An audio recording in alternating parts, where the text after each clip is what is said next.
I think we're live. I'm pretty sure we're live. Yep. Hey, everybody. I see it on my channel now. Nice. We are live on multiple YouTube channels with technology never before utilized in Dead Dodge history. Hello to everybody that beat us here in the comment section. Hello, hello. I'm Jamie with the Dead Dodge Garage. I'm Just Mopar Joe with Just Mopars, I guess. Whatever. Lots of Mopars. A few here and there. Hope that's what you guys came to hear about. Yeah. And I told Jamie I didn't want to type hello to everybody like I normally do, so I'll just say hello to everybody right now. Oh, yeah. There's Hoosier and Colleen. Many names here, like Kelly Smith. 318 Will Run. I've been watching his videos recently. All kinds of cool little tidbits over there. Oh, yes. Yep. I'm a big fan. I've got a mug even. I normally have it. Yeah. I don't have a mug. I know. He gives them away every so often or something. So he's building like a race van right now. Yeah, man, he's going to punish some vans out there. So I like it. War vans or van wars. There's a war? I've got a van. Let's go. That's it. You have to show up and drag race. It's the showing up part that's always hardest for me. It hits a lot of people right in the. Yeah. Well, a couple 1,000-mile drive. Only. Yeah, that's all. One way. So yeah. Good. Yeah, Arkansas is a ways from here. And where's he at? I'm sure over there somewhere. I think kind of southern central Illinois. So still 8 or 10 hours from me. But. Oh, yeah. Yeah. Anyway. Oh, Big Ranch Donnie, of course. He's one of my mods. My sister should be here somewhere. Probably is. Yeah. So hi, everybody. We've never done this before. And in fact, Joe and I had never talked ever until like 4 hours ago. Today was the day. Yeah. So kind of cool. If you're somehow from my channel and you don't know who Joe is, he's been in the live comments a good few times. I've talked about him a good bit. He does all kinds of cool stuff. If you want to see like nicely assembled engines with nice parts on them, go over to Joe's channel. He's a great teacher. He's got all kinds of good information. And yeah, anyway, I'm a fan. I've been a fan for a long time. Yeah. So I thought this would be cool. Now I do know there's a lot of overlap between our channels as well. For example, Rodney Bird, I recognize that name. He's coming to the comments from Joe's channel. A good few names that I recognize. I know there are a lot of our viewers that watch both of our channels. Yeah. Which is awesome, I think. So. Yeah. You ever hear the name Bigfoots in Mopars? Oh yeah. Yeah. Yeah. One day I'm going to get to race him. We've been setting that up every year for No Name, and then something happens every year so far. So yeah, I'd like to see that. Well, here's a question for you. How long have you been doing video? About 3 years, right? Or is it longer than that? A little bit before that. So I think I got my camera, I want to say maybe December of 18. It's been going on close to 5 now. And it was just kind of a goofy hobby thing. I thought I had a little spare time at home, and I'd actually saw some engine build series on YouTube, and I was like, man, I could do that. You know. And then I would go out and watch them and try to write down things I wanted to do differently. And so now I'm kind of thinking, if I could go back and redo that first set, man, they'd be totally different. Like that's how it goes. Yeah, learn so much. People have done it. People have gone back and watched all my videos. Don't do that. Don't watch the early ones. They're just a train wreck. You know, you got to find your voice. You got to get comfortable with the camera. You got to figure out, you know, how to make things flow. I actually allegedly did go back and watch some of your earlier videos. I was watching your series on that 360 build and head porting and stuff. Yep. And I thought they were very good for someone in the earlier days of their channel. Right.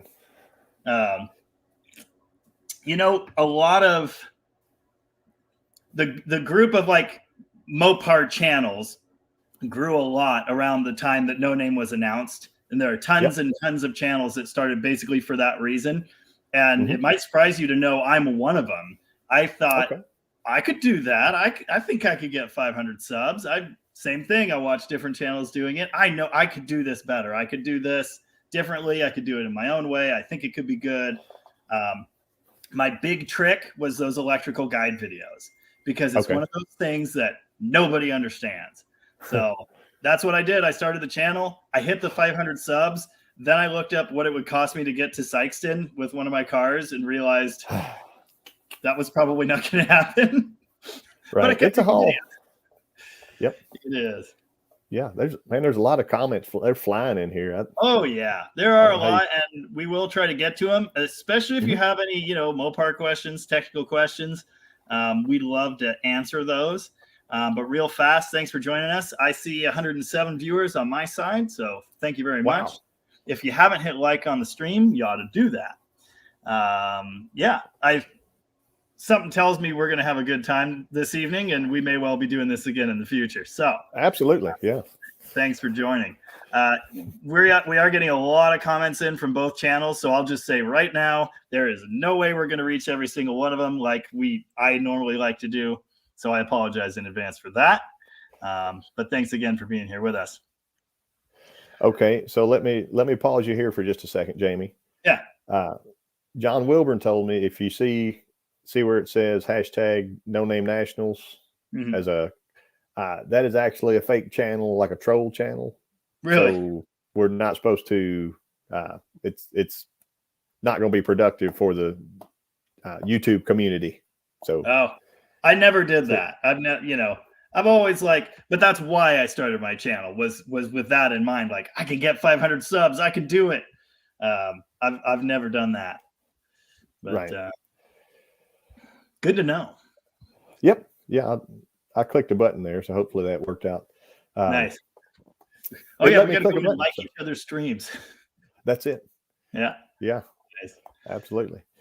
So I was gonna my question for you. I know I saw your you had a drag race video a while back. I think you took a Duster or something to the strip. My Demon, yeah. Demon. There you go. This car. Dale's Demon. Yeah. Yeah. Dude, I love the paint scheme on it and everything. And I remember you saying something like, man, like bracket racing or racing, whatever, you really were respectful to people who do it all the time. Not that I get to anymore, but that used to be my bread and butter. Like kind of how I started out was, I've seen some of your videos. See, you're good at that. And I'm not. I've only been to a track twice. I've allegedly done a little bit of street racing, allegedly. And for a time, there's an airstrip, small airport in Elma, Washington, 20 miles from here. And I got to run out there a few times. It was just arm drop, no timing, no nothing. It was super cool. They'd run you down. They'd run, I think, 3 sets of cars down to the end, and then they'd turn you around and bring you back on the return road because it was that small a facility. Like the return road was halfway down the track because it wasn't set up for racing. It was really cool. It was just a great atmosphere. It was totally illegal and unsanctioned, and they had no insurance. And you signed, if you die waiver on the way in the gate. It was great.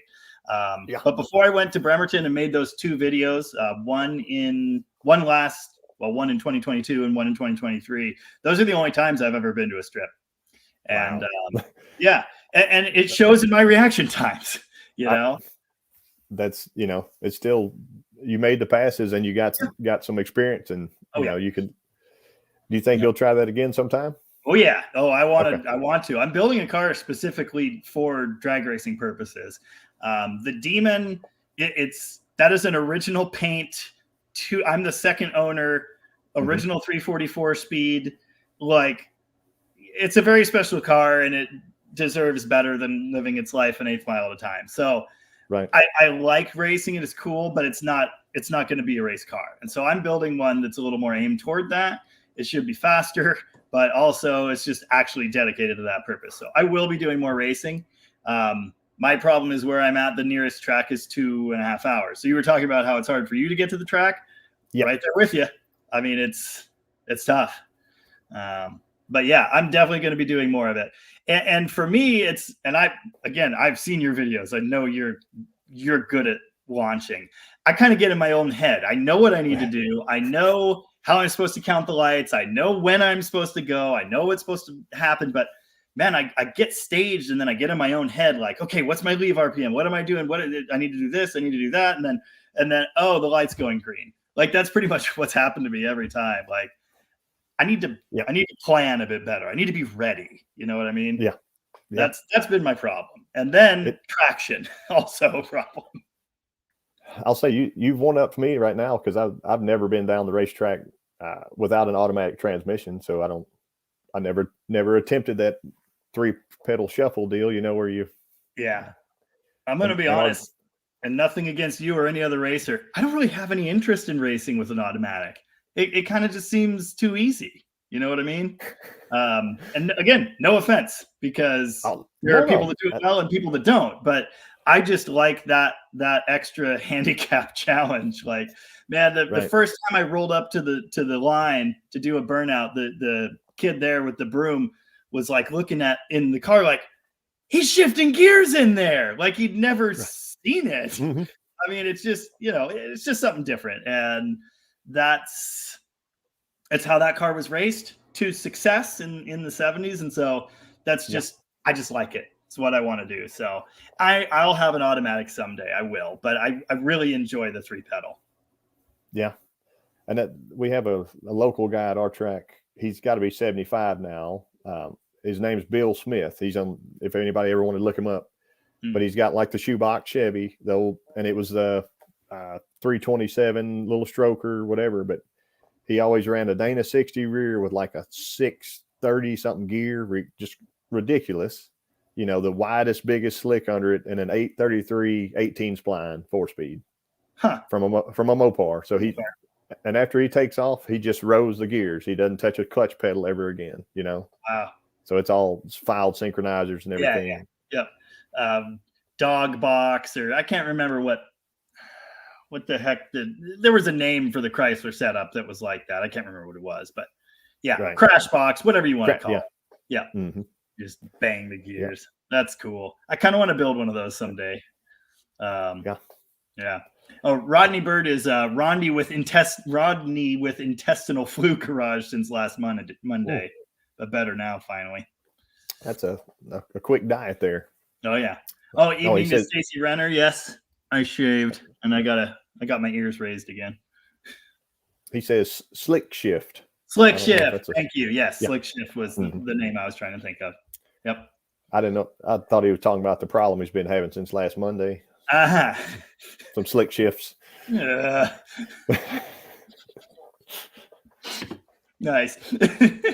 Man, I can see my subs are dropping. Oh no. Oh no.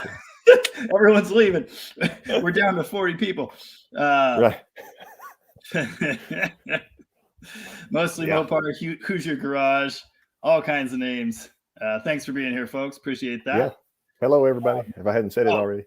Mr. PF Flyer says, don't try watching both Joe and Jamie's YouTube live feed at once. No, don't do that. Yeah, I figured that out before. Yeah. Things get a little weird. He commented from both of them. Awesome. Good stuff. I'm scrolling through the comments. I'm way back in them, but I am looking for good questions, anything like that, or comments. Mopar Joe for president. Absolutely. You have my vote, sir. I have to say, I bet you don't get comments saying people don't like your voice, do you? No, the normal one is I sound like Dale Earnhardt Jr. a lot. I don't think that's an insult though, right? I mean, not in the South. No, you're basically I don't think you're it's right an there insult anywhere in America. Well, not where I'm from anyway. No, I really enjoy listening to you speak, and something about me is my voice is a little out there, and I know that if I could pick one of our voices, it would be yours. But you got to deal. You got to play with the cards you're dealt. So here we are. That's right. But that's I mean, everyone's got their thing. Classic Dude Mike says, "Love your channel. Sarcasm is but one of your superpowers." Oh, Bigfoots and Mopars is in the comments. If you didn't see that, Joe's channel is excellent. Yes, again, if you guys have not somehow, if you're watching my stream and you don't know just Mopar Joe, you should. Rooster dropped in. Howdy, Earthlings. My brother's in there now. You'll see his in the Oh, okay. He has Mr. Rogers as his thumbnail. I can't wait. Rooster says you'll smoke Mark. Oh yeah, I may take off in second just so I have a chance, but we'll see. Wow. Oh, there's a question for you from my friend Dave. That's my old 66 Charger right there. Well, actually, that's not 100% true, but I do use the HEI conversion. They blow up because they're Chevy electronics. Do you still like the FBO? So I quickly commented under that for a second ago. I'm actually like an FBO dealer. Really? Before Don retired, semi-retired, or whatever you want to call it. I've made a few videos, and those were really banger videos for me that people wanted to know how to wire the box in. So I made a video, and it looks like I filmed it on a 1980s camcorder with someone chasing me in a horror movie. But they just kind of reference those videos, check those out, and I've done a few more. So he said, I'll make you a dealer for that stuff. So if you need to reach out to me for that, but I mean, obviously you could buy it there, but he saw I had cars in the shop. I was installing them on cars. Hey man, he fixed me up. So nice. Yeah. I've never tried one. The cost to me, it's spendy. And so I do prefer budget stuff. Again, that's kind of my whole thing, but I've heard the FBO is really good, and I would like to try one someday. Yeah, and you get the built-in rev limiter, so that's kind of big to everybody. Yes, and that's nice. Yeah, you eliminate your ballast, so you know how the ballast is the yes. I did a video on that. If your seatbelt won't click, it's because your ballast resistor is bad. Yes, wipers are dead, ballast resistor. My headlights won't turn on, ballast resistor. Yeah. Yep. You need to carry 17 ballast resistors in your glove box at all times because they break down every 5 minutes and whenever it rains. Yeah. So on our original, well, let me go back. Yes, on our original, I started bracket racing in 2008. And my dad and I and brother, we all got a 70 Duster, had a 440 swap in it. And it had just an orange box in it without a ballast resistor. And people, how could you do that? It works and runs fine, but eventually it overheats the coil. So for short, you make one pass, you come back. I'm not daily driving it. So that's how we did the other car after that. So gotcha. Worked great. Snoopy Boobs from your channel wants to know if I am going to the No Names this year. I don't know. I would very much like to, and I'd like to take either of my 4-speed V8 A bodies with me. If I can't do that practically, it would be cool to just go. If I'm going to do it, I'd rather have my car with me. But I told you last year, if you can fly into Little Rock, Arkansas, I'll come pick you up, and you'll have to ride along. Bring a guitar, right? Yep. You said you needed entertainment in the pits. Exactly. Yeah, I'd love to do that. That'd be awesome. So how far is it from your place down there? Or from my house, like 3.5 hours. Oh, so it's nothing. We like Drew and I and Drew's wife would normally, and my father-in-law goes, we'll get like an Airbnb, and it just, you can kind of get away from the track at night and sleep, and it's not loud and crazy, and then come back. Yeah. Take a break. But there's people who they tent sleep, people sleep right there. They do what they want. But. Yep. Nice. Oh, howdy, No Beret. No Beret is here just in time to be professionally entertained. Yeah, that's what this is, professional entertainment. I was going to say on your 80s camcorder, hey, man, it's YouTube. If they want National Geographic, they've come to the wrong place. Oh, McLovin Garage says his early videos are a dumpster fire, too. Growth is good, personal growth, and sub count. Yeah. Yeah. Evening, C Story. How's it going? Kelly Smith has learned lots of stuff from watching both of our videos. Awesome. Nice. Nick Durkett says, hello, Mopar people. You guys are both my two favorite channels. Thank you, Nick. And Mopar 2, yeah, or something like that. Nice. Oh, hashtag No Name Nationals was banned and their comments were removed. All right. Nice. Dag nabbit. Good times. Yeah. Oh, I'm looking for good questions and comments. There's so much going on here. Yeah, they've been flowing and going here. Nice. Snoopy Boobs is all over the comments. You two are bomb. Getting back into muscle cars after 30 years absence. Wow. There's a question I had for you, and I have several, but they may be gone. How old are you? How old do I look? Roughly my age. Although, yeah, roughly my age. We'd have to. I don't know how old you are, so I'm 35. I'm 33. Going on 57. It feels like. Yeah, the little gray's coming in. Oh yeah. I've long been the. When I was younger, I was definitely older than I was, if that makes sense. And I think I still am. But at some point, the age I actually am is going to pass. The two are going to, you know what I mean. Right. Yeah, the older I get, the more I realize I don't know. So. Oh, yeah. Oh, and if you ask me, you've got it right. I mean, same exact thing. You know, we're teenagers. We think we know everything. And then we slowly realize that is not the case. But, you know, it's kind of important to have that perspective of, hey, I don't know anything, but I can learn. You know, that's my whole approach to everything, basically. Yeah. Classic Dude Mike, here's a great question for Joe. Joe, do you prefer Open E or Open G slide tuning? The twangiest one, whatever you got. They both have their place. It just depends on the tune. I usually go to Open G, and my trick, I talked about this some weeks ago, but I tuned the low E down to a very, very low G. I did that when I was in a two-piece band. Howdy, Cave Dave. 318 Will Run wants the hard numbers. What did the Demon run? The Demon ran terribly. 8th mile. My reaction times were embarrassing, so we don't even need to talk about that. Although I did cut them considerably shorter the second time I was out.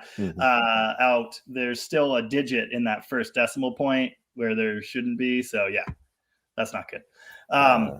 Yeah. So the quickest it's run is 9:13, which is embarrassing, but it equates to what, like mid 14s or something like that. I've never been down a quarter-mile track, so I don't know. Wow. Okay. Yeah, me neither. We only have 8th mile. Right. Yep. Same. Yeah. There's no quarter anywhere near to here anymore. There is a few hours away. But anyway, that 8th mile is what I can reach, and it makes good sense to me. I don't know that I want to go 100+ miles an hour in that car or anything else I built. So yeah. 9:13 is the quickest time, but the mile an hour, and I can't even remember what they were precisely. The first time I was out, oh man, I can't remember the numbers. I compared my slip to my friend Tim that was there running a Dart Sport, and our mile an hours were similar. Mine was actually faster on my last pass, and yet my ET was a second behind his. So that kind of tells you part of the story, and the 60-foot told you the rest. It was just no traction, zero traction. It was a green track. It was the first race last summer. Apparently they have some moisture issues on that track right at the beginning of the season, especially. So there was no traction out there. I mean, everybody out there was ice skating. So it just didn't tell me much.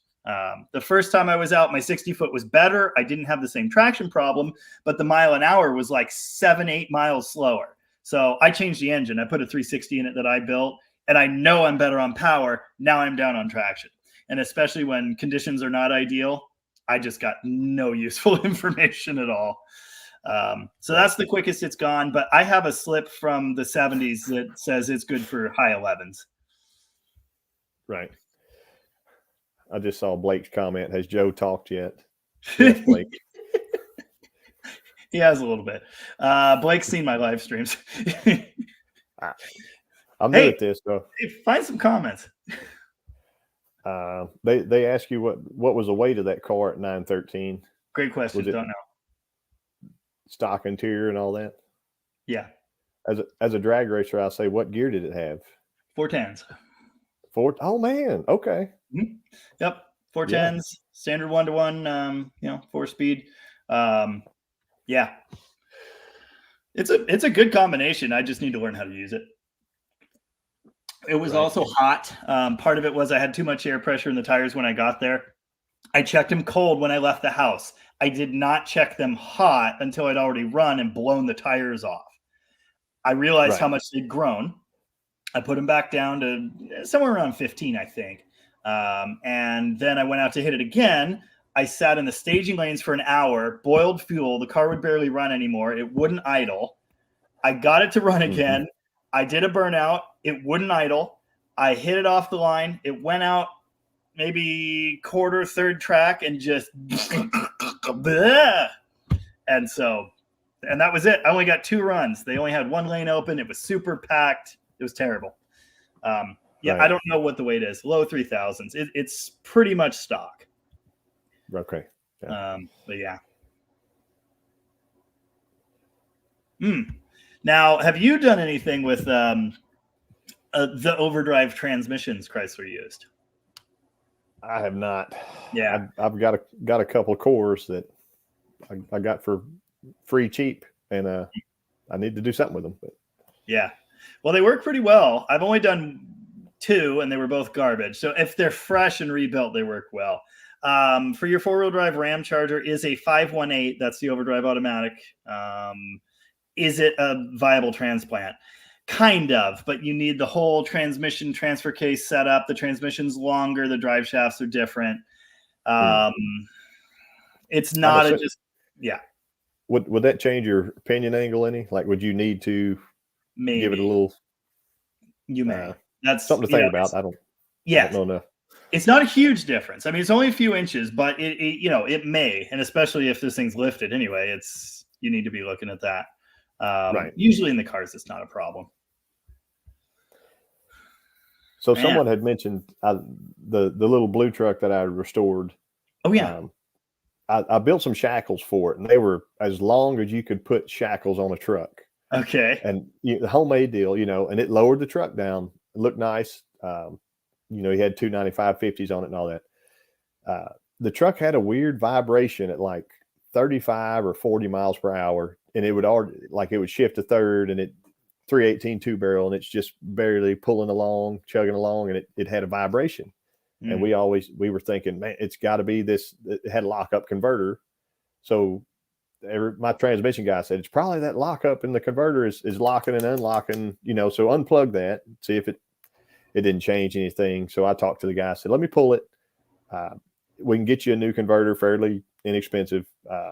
And I readjusted the bands, put it all back in. It still did the same thing.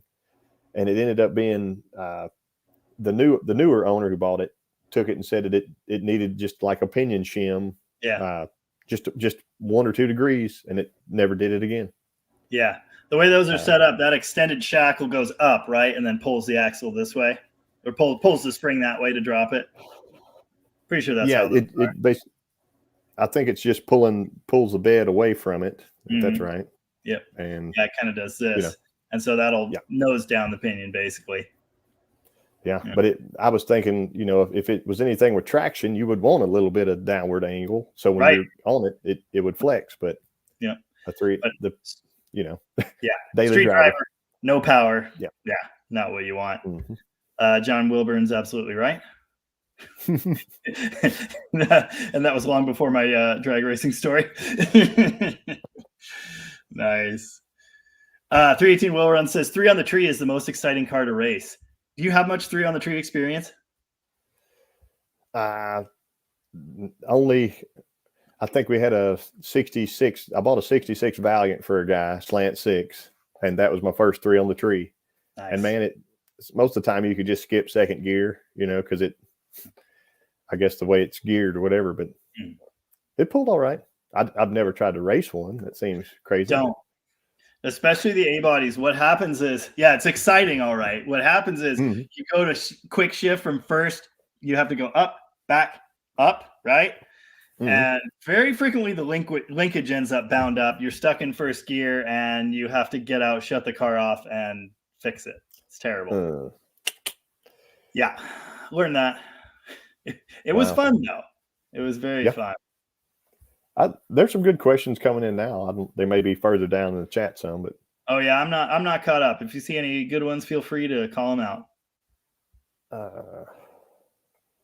well, I can't highlight, so I don't know how to. Well, let me see. Let me see if I'll try and find where you're at.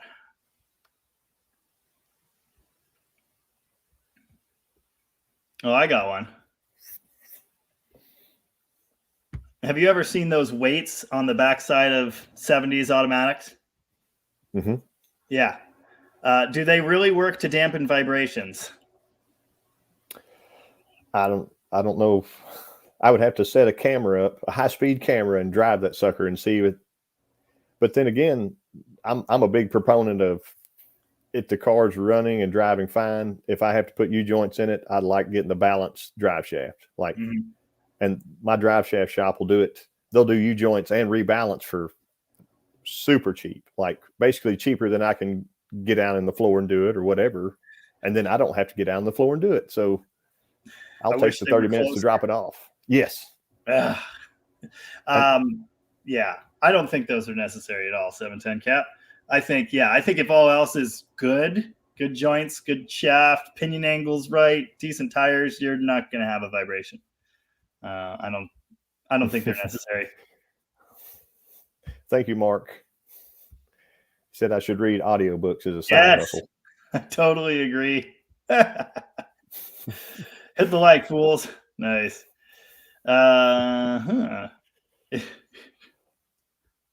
Is Mopar a word for a bad joke for something that actually works despite its lack of ability? Sure. Would it push it to the starting line and then win, right? Isn't that the Mopar way? It's close enough. Yeah. All right. Now I'm working from the bottom up. Don't ask why. But Ian Finlay says, Jamie, love your channel. What's the max mechanical advance you'd think was okay on a street 383 with a mild cam and headers? You got any input on that? He asked you first. You go first. All right, fine. The number is going to vary, but it's going to be somewhere in the mid 30s. Now we're not now mechanical advance is the number of degrees of advance you'll get out of the distributor. You're thinking the total number. The total number is what you get when you add your base advance and that mechanical spread. And generally speaking, engines like that end up in the 32 to 36 degree range. I mean, it varies by the head design, the chamber design. It varies by many other things. Yeah. How heavy is the car? What gears in the car? Is it a slug? Like it's pulling a load all the time. You don't want as much advance. It's better to be safe, I would think. Yes, and definitely. So basically on the lower side of that. Yeah. But yeah, I'd think you're probably shooting for 32, 34 degrees, somewhere around there.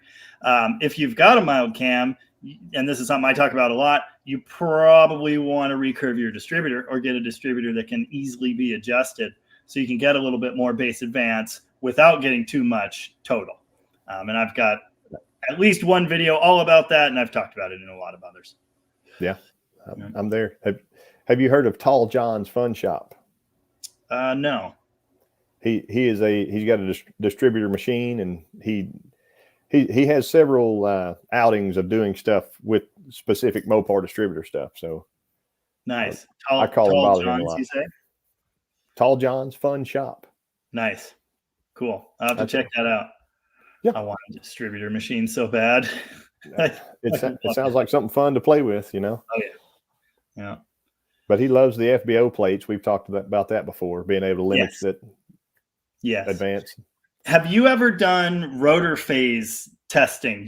Have you gotten into rotor phasing much? Because that's my concern with those plates is they limit your total advance. Is the rotor in an ideal position at that point?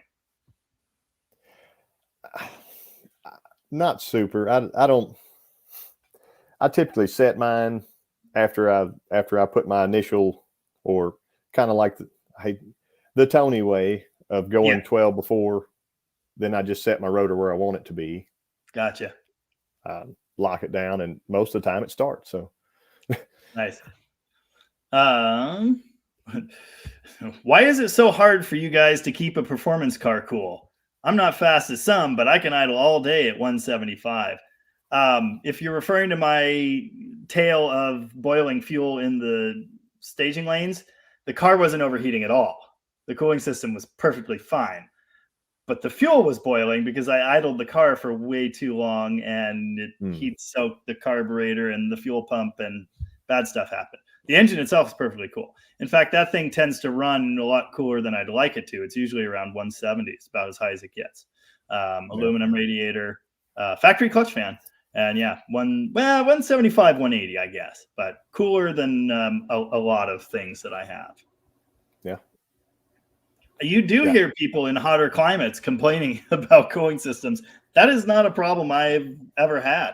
I don't really have that either. You know, I love my eBay aluminum radiators, and I did a short on cutting the center out of a thermostat, but leaving, putting the plate of the thermostat in. Instead and of even if it has a crossbar, that's good, but at least it limits the diameter of that. Right. And I run an electric water pump about after a pass, 190 degrees, and that's with plenty of compression and cubic inch is what I'm trying to say. Oh yeah. I've never run an electric water pump on anything. Never. I wouldn't do it on the street for sure. No. I've never had that hardcore drag car. And even again, I am building like a purpose-built race car, but it's still not that kind of purpose-built race car. Right. Recommendation for a torque converter brand. There you go. Drew Williams. Right. That's a good one. What do you got on that? So currently the one in my car is his that I borrowed.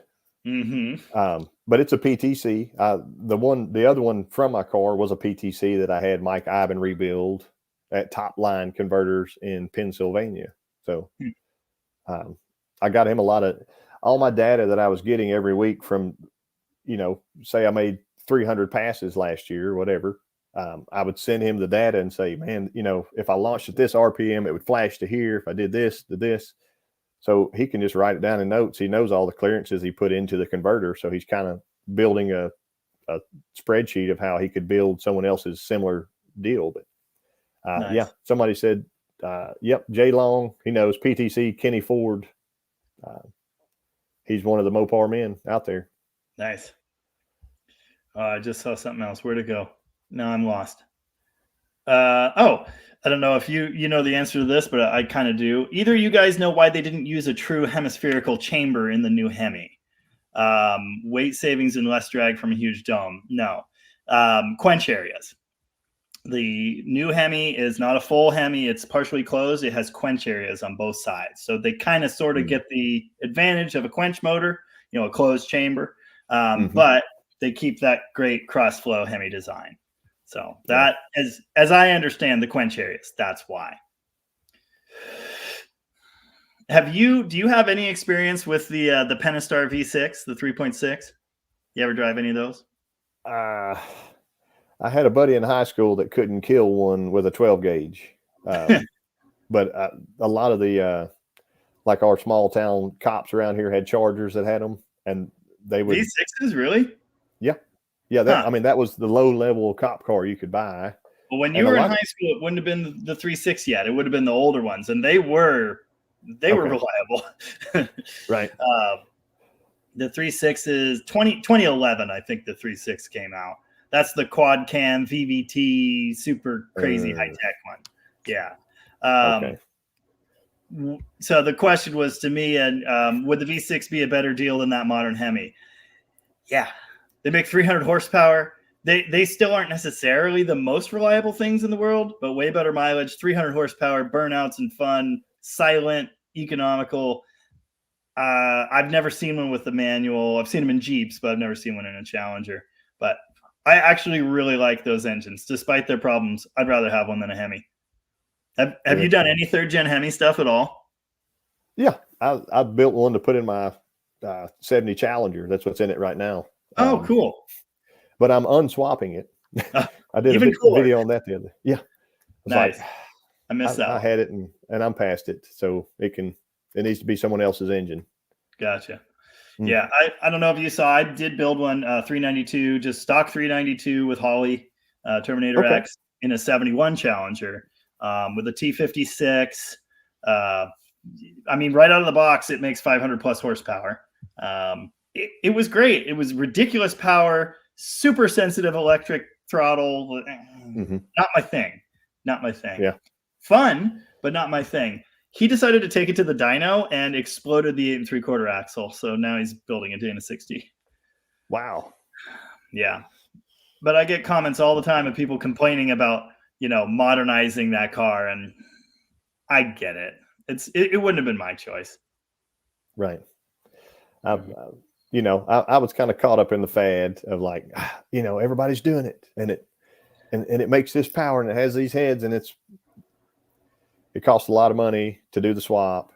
I made my own headers even, and I used a MSD, the Hemi 6 box or whatever it is. Okay. And I bought a carbureted intake.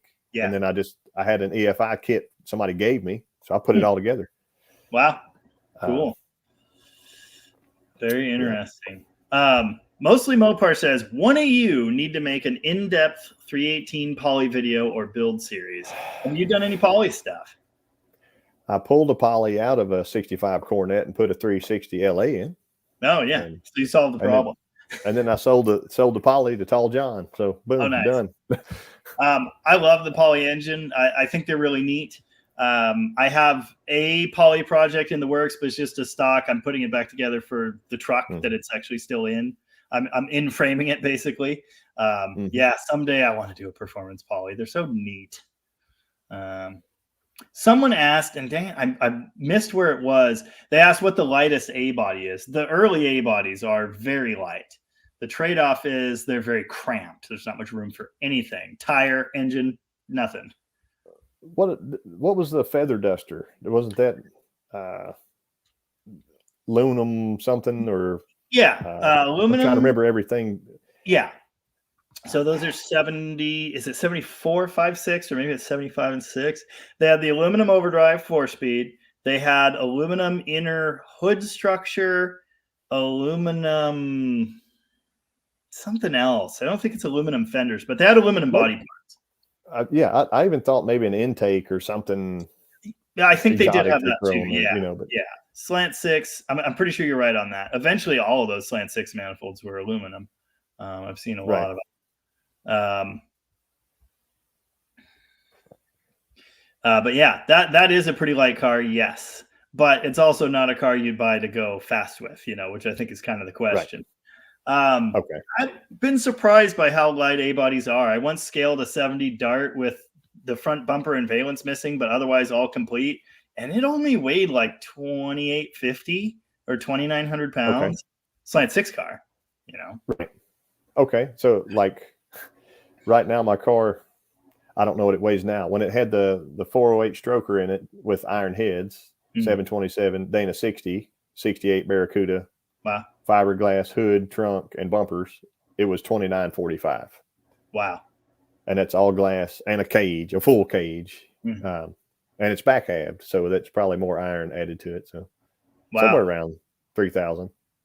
One of your videos I saw some time ago was when you compared the big block, I believe it was a short deck, right? All dressed with aluminum to a small block. That was pretty eye-opening for me. Because it's hard for me to, small block swap one now or whatever. Just knowing go with the low deck and aluminum heads. Man, I love the low deck engine. I really do. Yep. I put together a 451 stroker. I know you did a 400 build around the same time. And people told me yours made about 500. What did that one do? It was like 535 horse and 541 foot-pounds. Man. And I figured it all out at the end. I had ran like 2.5-inch glass packs on it at the dyno, And the guy's like, "Why are you bolting glass packs on your dyno engine?" And I said, "Well, it needed the bung for the AFR." He said, "I didn't bring my AFR stuff. That's for fuel injection. We just check the fuel metering here." Huh. So all right. So all my earlier tests, because I swapped intakes, I did a Performer RPM versus a Street Dominator versus a Wind tunnel ram with dual 600 Edelbrocks. Oh, cool. You know, I got all those videos are out there, and that tunnel ram made the beast the most torque, even though it was through the mufflers. And when I pulled the mufflers off, I ended up with my highest horsepower number, but it was just an open header. So if I could have had an open collector extension, it could have been cooler. But oh man, I don't know, 535 or whatever sounds pretty cool. Yeah. The comment, it was kind of funny because I built a stroker engine and we've run it, but I've yet to see what it'll do. It'll never be on a dyno, but we'll see how it performs on the street. It was just a basic build. It's a 451, 440 source heads. I think it's a dual plane manifold. I don't even remember. Roller cam, but a very, very modest roller cam, you know, in the interest of torque and street performance. And it's an interesting combination. You know, you can kind of think of it just like a short deck 440, basically. But the comment was, Joe's 400 made over 500 horsepower. So if this stroker motor doesn't, then what's even the point? Man, I know. I wasn't trying to compete. Like I said, I'm not even that guy. You said whose? Yeah, that might be one of the first times I heard of you. Was that? There we go. I assume the builds you're doing are internally balanced. That 400 was external. Oh, and I had it. Yeah, and I bought the B&M flex plate, and I had it all balanced together. And he actually had to drill some holes in that flex plate to make everything harmonious there. So nice. Gotcha. Ed's machine. He's the man. Gotcha. Yeah, so that was the question from Guts and Glory. With the custom lighter rods, pistons, and stuff available these days for the big block, would you recommend trying to internally balance any build or stick with the external? I think it's case by case. I mean, yeah, what you did, obviously, that cast crank seems to be doing just fine. And I put it in my race car and sprayed 150 shot on it 10 times in a row, and it was just fine and happy. So wow. Take that, cast crank haters. So yeah, if the external balance is good enough for that, I think it's probably good enough for, you know, what you guys have going on. Right. I'd say I think that like the Mopar cast cranks were built better than what you get as an Eagle cast crank right now. I've broken an Eagle cast crank in a 408. I've had buddies break 2 or 3 in their 383s, Chevrolets. And I said, "You bought the Eagle cast crank?" And after he broke the second one, "Why did you buy another one?" If you keep, well, maybe that one was a bad one. No. Wow. Yeah, I mean, Mopar stuff kind of was well built in the day compared to the others, which brings me, were we talking about sunken valves? Was that you and I, or was that someone else? It was in one of your lives, I think. Somebody brought it up. Have you ever had problems with sinking valves because of unleaded fuel, that sort of thing? I have not. Me neither. I know a guy. Okay. You know, so I know a few people that in a Mopar head or a Chevrolet. In a Mopar head. Okay. But I didn't put my finger in the hole, as they say. You know. So, but yeah, my former machinist said, "Don't worry about that none. If it's not a daily driver, you're not ever going to have a problem." Yeah. With today's gas. Yeah. He's just a guy, as we are. You know. Yeah. Yep. You know, I mean, most of these cars aren't going out and putting down 100,000 road miles. They're just not going to do that. So I think in those conditions, the hardened valve seat thing is just not worth worrying about. Might be a problem if you own a Chevy, but I think for us Mopar guys, it doesn't really matter. Are Mopars really the best, or is it okay if Blake buys a Chevy? I wanted you to take that one, but yeah. It would be the heathenist way. I clicked that on accident, but I like it. Yeah. Thank you, Snoopy Boobs. Yeah. My brother daily drives an LS swapped 67 Impala. And I don't make fun of him nearly enough for that. Right. I had a 2000 Trans Am like when I got out of high school Mhm. and some of my years in college, and I couldn't kill it, man. Like Is it donuts, weird? drag races, just everything I could throw at it. Is Reprogrammed, headers and all that. And it 200 and something thousand miles. It had an oil leak, and I sold it. Like, bah. wow. I Yeah. actually think those are kind of cool. They're all beefy looking. Yeah. It was a WS6, had the big hood Yes. and everything, and 17-inch, 17x9 wheels. And Nice. I actually think those are cool. I don't know why, yeah, but I do. it was a lot of fun. John Wilburn says the 273 is better than the 283, and I'm not so sure on that one. But do you have any 273 experience? I've stolen a fresh set of rockers off of one that we had in the school bus, That's what they're best for. and I rolled the engine over into the corner. But Yeah. a 283 Chevrolet, isn't that like the worse than a 305? I don't know. I actually think 283s kind of do cool stuff. I could be wrong, but Most Chevy small blocks make a lot of noise and don't really move when they're making the noise. I've seen that a lot. firing shots here. I'm sorry. I apologize. You got to admit the 383 Chevy's pretty great, though. That's a nifty deal. Yeah, for sure. I think they figured something out, and if you can do that easy swap and have something. Yeah.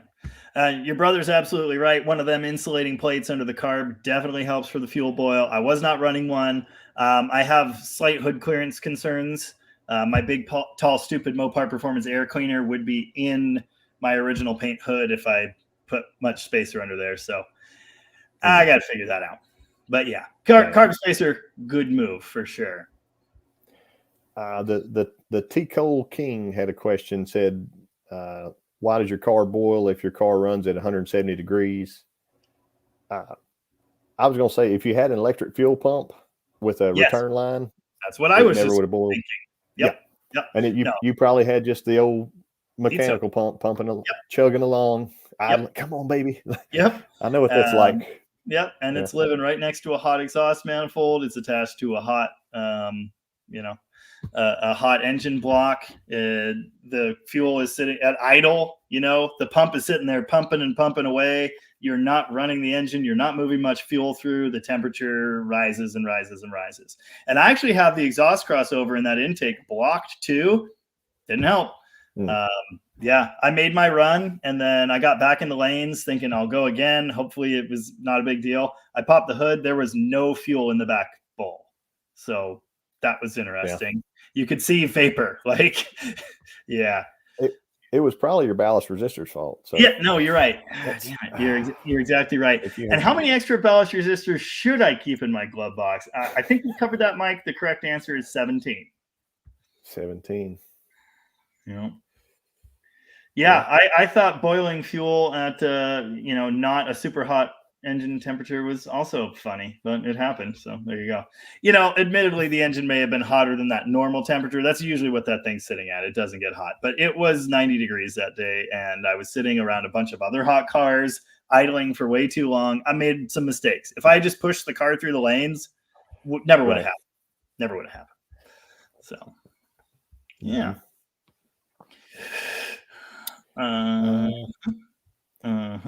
Dust Devil Garage had an excellent question, but I didn't see it. When is Jamie coming out to No Name? I don't know. I hope this year. I'd like to do that. But I've been saying that for a couple of years, so yeah. If everybody asks him every Sunday. Yes. If anyone bothers me incessantly. Rooster's putting together an 800 horsepower drag truck, and he's threatening to fly me out and make me drive it, and says that I get to race Mark. So yeah, that'll go great. Right. Nice. Two Hacks Garage has a Sun distributor machine. Mint. Yeah, I'm jealous. Oh, here's a great one. Joe's only got a few more minutes with us. Something about having better things to do and a family to tend to. So I want to try and hit a couple more good questions real fast while we've got him. And this is a great one. Snoopy Boobs wants to know, what is your favorite Mopar engine? I would probably have to say the pressure's on here. You have to have the right answer. The answer is 440. Really? Man, I mean, I loved my 400, but I had a 440 in my 70 CUDA that I used to drag race. It was the same KB piston, like barely 10-to-1 compression. It had a big roller cam in it.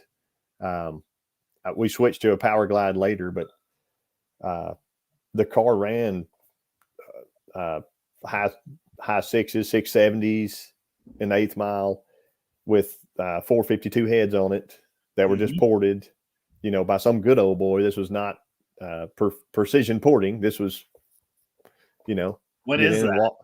Waller around here. And compare that to my 400, which did super amazingly well. That 400 went in my Barracuda, and I went 690s with it, but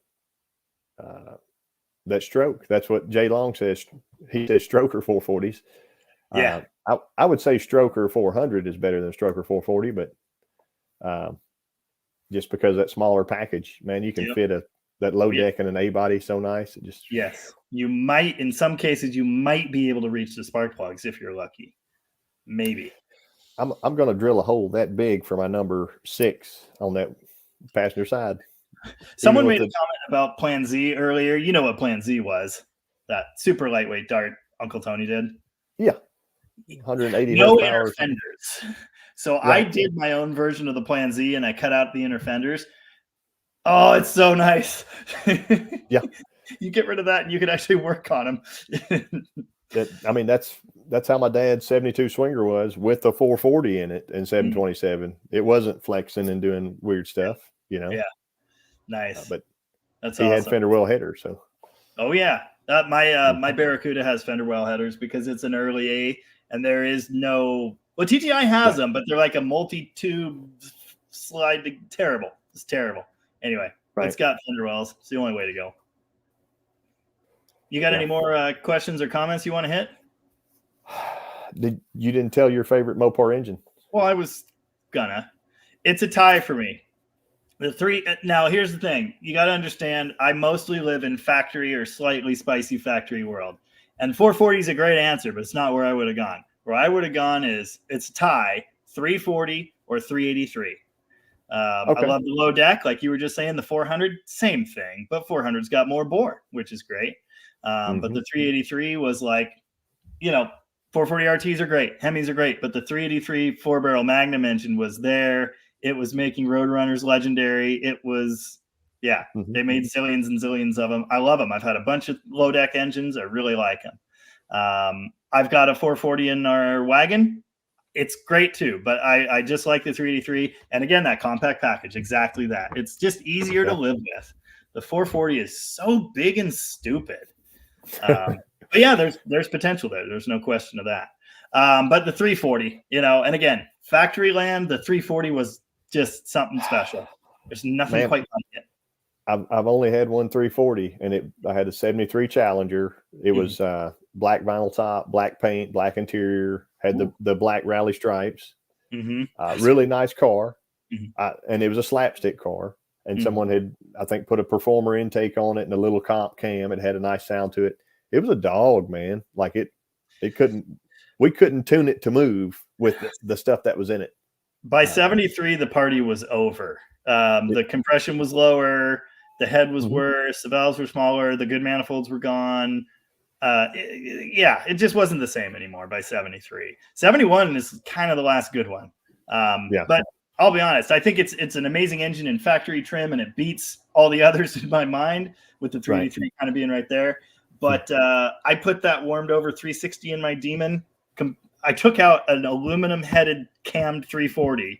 I put in this crappy iron headed 360 that I built, and I picked up 8 miles an hour, and it's way stronger, and it has huge traction problems now. And I, again, not an amazing builder. This is all cheap home brew. I built it in the shed, nothing special.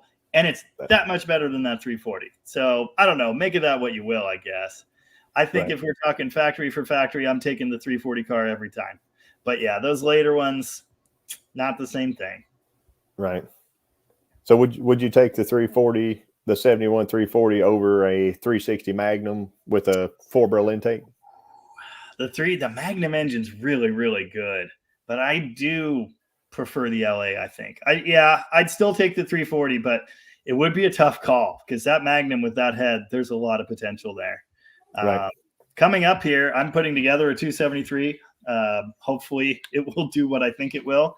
And I think Right. it's going to have Magnum heads on it. Dan Tupper, who is in the comments, has been building LA stuff for a long time.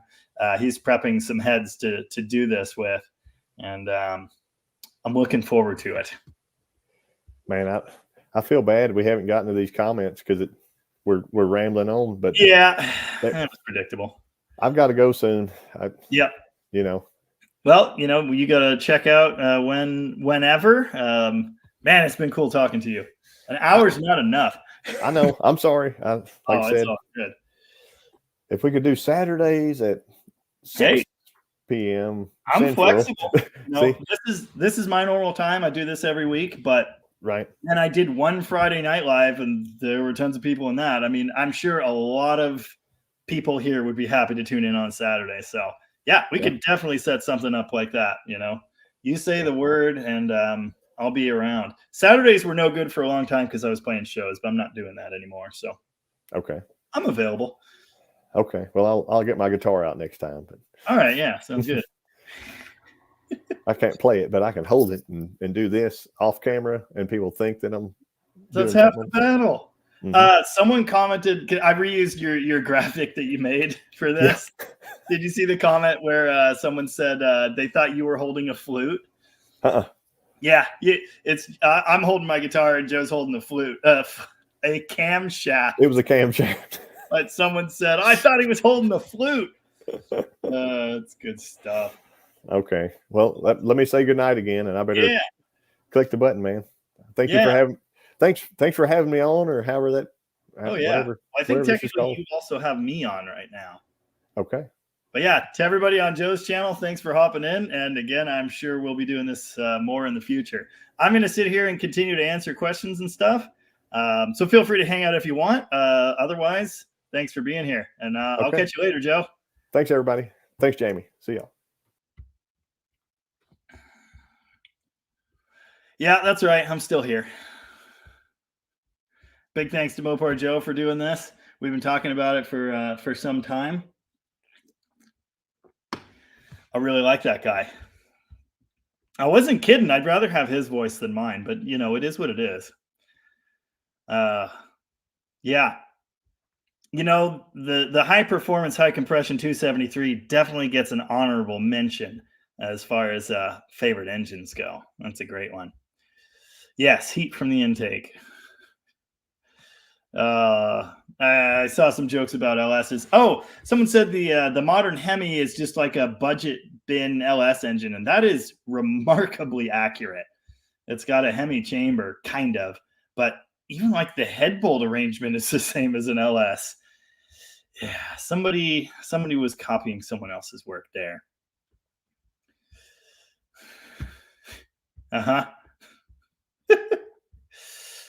Oh, I was just talking about Dan Tupper, of course. You guys on my channel know Dan. He's often in the comments, always in the comments.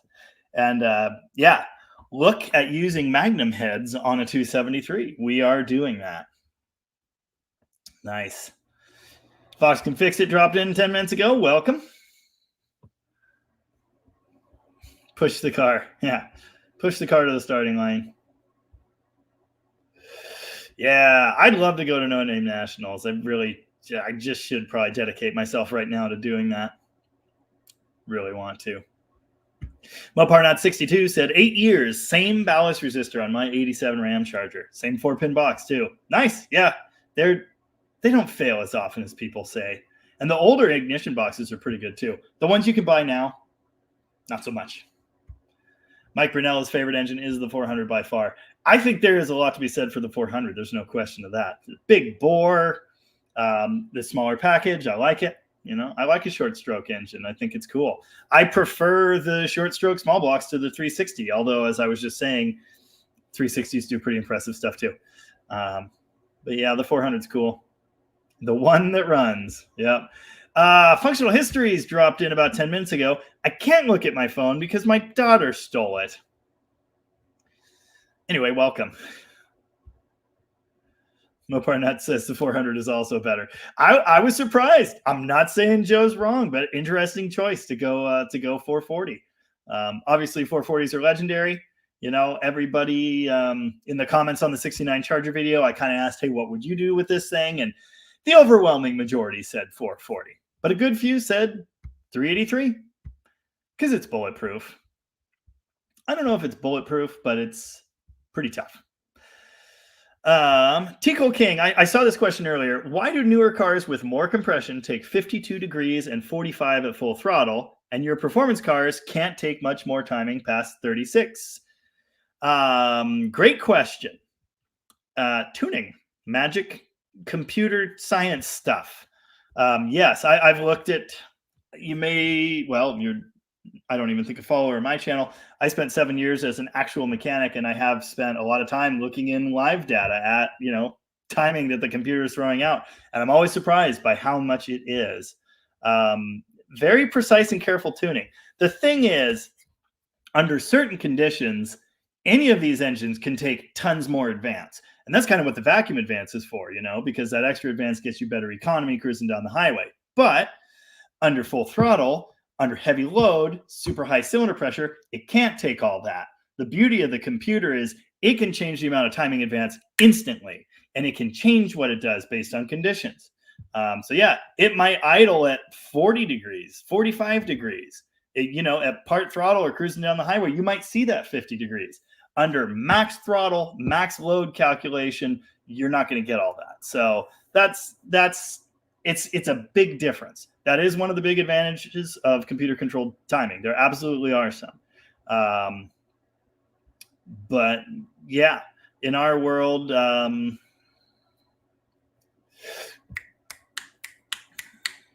we have distributors, and we got to live with that. That's basically it. And especially if we're talking about something that goes out and does burnouts or goes drag racing. Yeah, you're looking at the most advanced you can throw at it under heavy load. You don't really care about those other numbers. So there you go. Why do Magnum cams cost so much more than LA cams? Roller cams are more expensive. Yeah, they just are. All of them are kind of across the board. Yeah. Someone called Plan Z garbage. I think it was an interesting thought experiment. Weight is everything, The car was literally garbage. It was rusting to pieces, but I just like it. I like the approach. Low horsepower, low weight. There is a lot to be said for that. And that's something really cool. And again, great thought experiment. Good place to learn stuff. So yeah. Wow, my sister's an hour late, but she said nobody panic, and I got a haircut. Yes, I did. I asked my wife if I'm handsome again, and she said, you're always handsome. But I could see it in her eyes that, yeah, anyway. Yeah, no inner fenders is such a game changer. It's amazing. I never knew so much of an A-body was extra until I saw Plan Z. Yeah. 202 of you out there. That's a record by far. So thank you very much. If you're sticking around from Joe's channel, I really appreciate that. Thank you. I can't say enough good stuff about Just Mopar Joe. Really like that guy. He has chops that I just don't when it comes to performance builds and drag racing. So yeah, I'm a big fan. And again, if you're from my channel and you have not subscribed to Just Mopar Joe, I highly recommend you do that. He's a lot nicer to listen to than I am.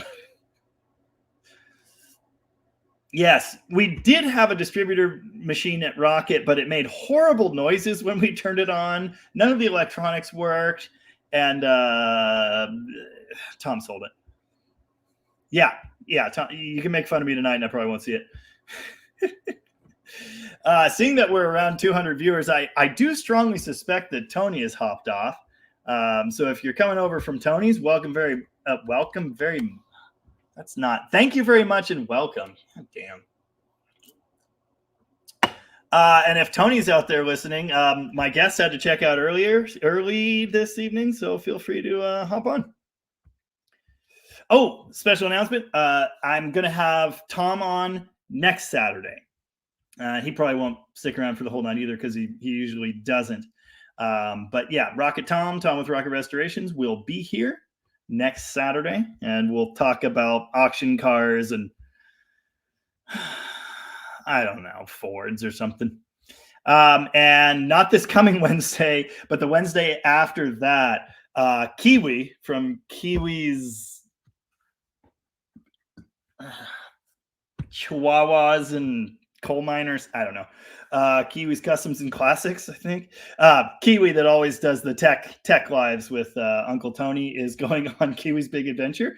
So I will be on Uncle Tony's Wednesday night Tech Talk Live. Not this coming Wednesday, but the following. This one time at Dead Dog's Garage, something about a flute. I don't know. No one can. Okay. Yeah, someone's got some strong ideas. 383s are torque monsters. Yes. Jay Regan, Single Car Garage, had a 7340 Duster. So much fun when you're a teen. Dude, it's fun now. My Demon, and again, it's a 360 right now, same idea. With the 4-speed and 410s, like, it is the most fun. It's not the fastest car, it never will be, but damn, it's fun. It's just great.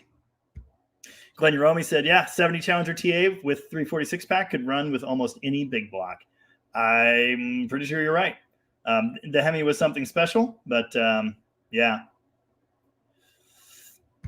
Uncle Tony says 383, so I may change my mind. Yeah, I mean, I agree. I felt the same. I'm not saying that just because Tony said it, but he did. And whoever said no one cares about Uncle Tony's opinions in the comments. Anyway, 360 has better low-end torque than 340. I think there are a lot of variables involved there. I kind of view them as the same engine, but, you know, the longer stroke, obviously, and the little bore difference. Similar potential, though. Yes, I actually really like the 5-liter Ford. I do. It's 100% true. That is not a lie. The Windsor is a great engine. It's like this big, and it makes decent horsepower. And by decent, I mean 300 if you try really, really, really hard. Can you tickle a 383 enough to make it slap a 440 on the butt? I don't know, probably. But you can do the 440 has more inches, right? So more potential. So many variables. And if you guys think I'm like a master engine builder and that I know everything about any of this, I don't.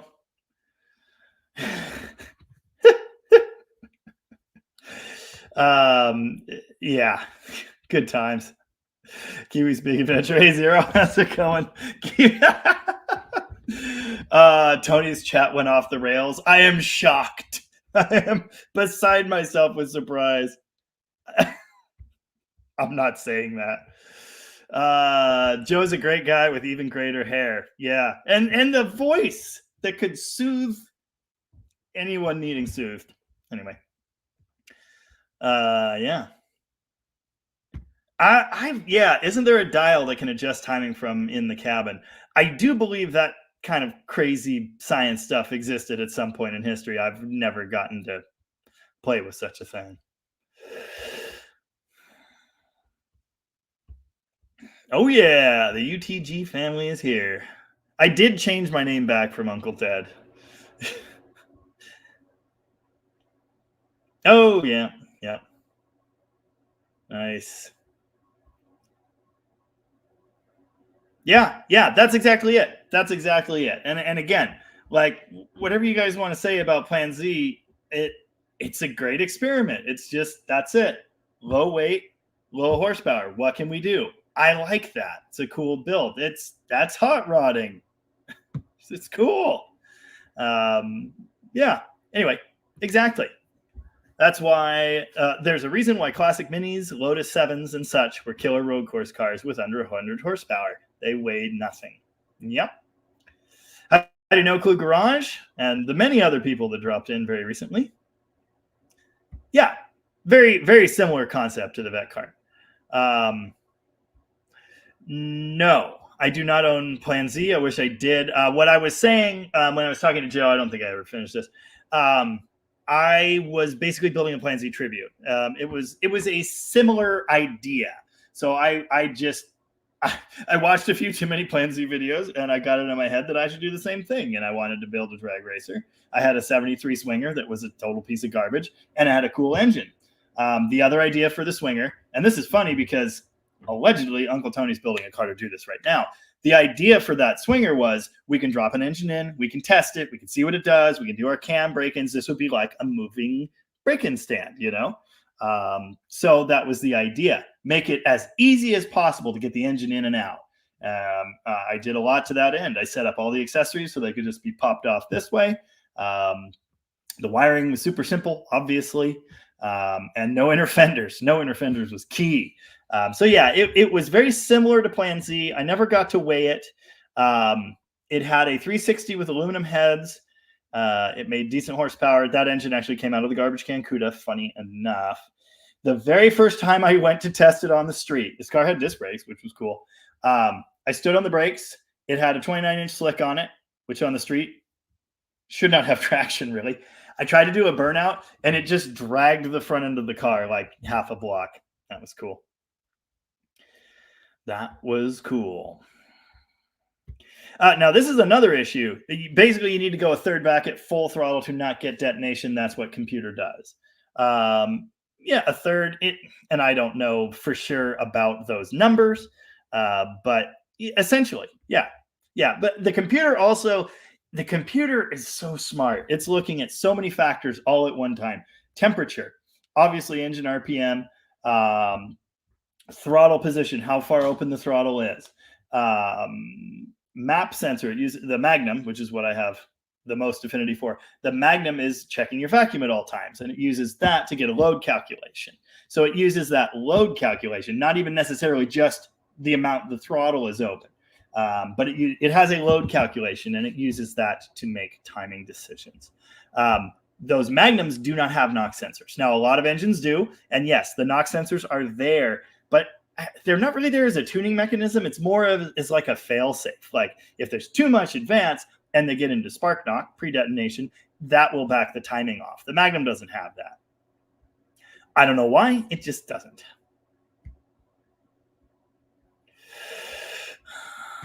Oh, okay. There's a picture for me and Joe. Well, I'll forward it to Joe. What motor would you suggest we hunt for if the Slant 6, if our Slant 6 isn't salvageable? And that is in an early 60s Valiant, which may well be coming to both of our channels in the future.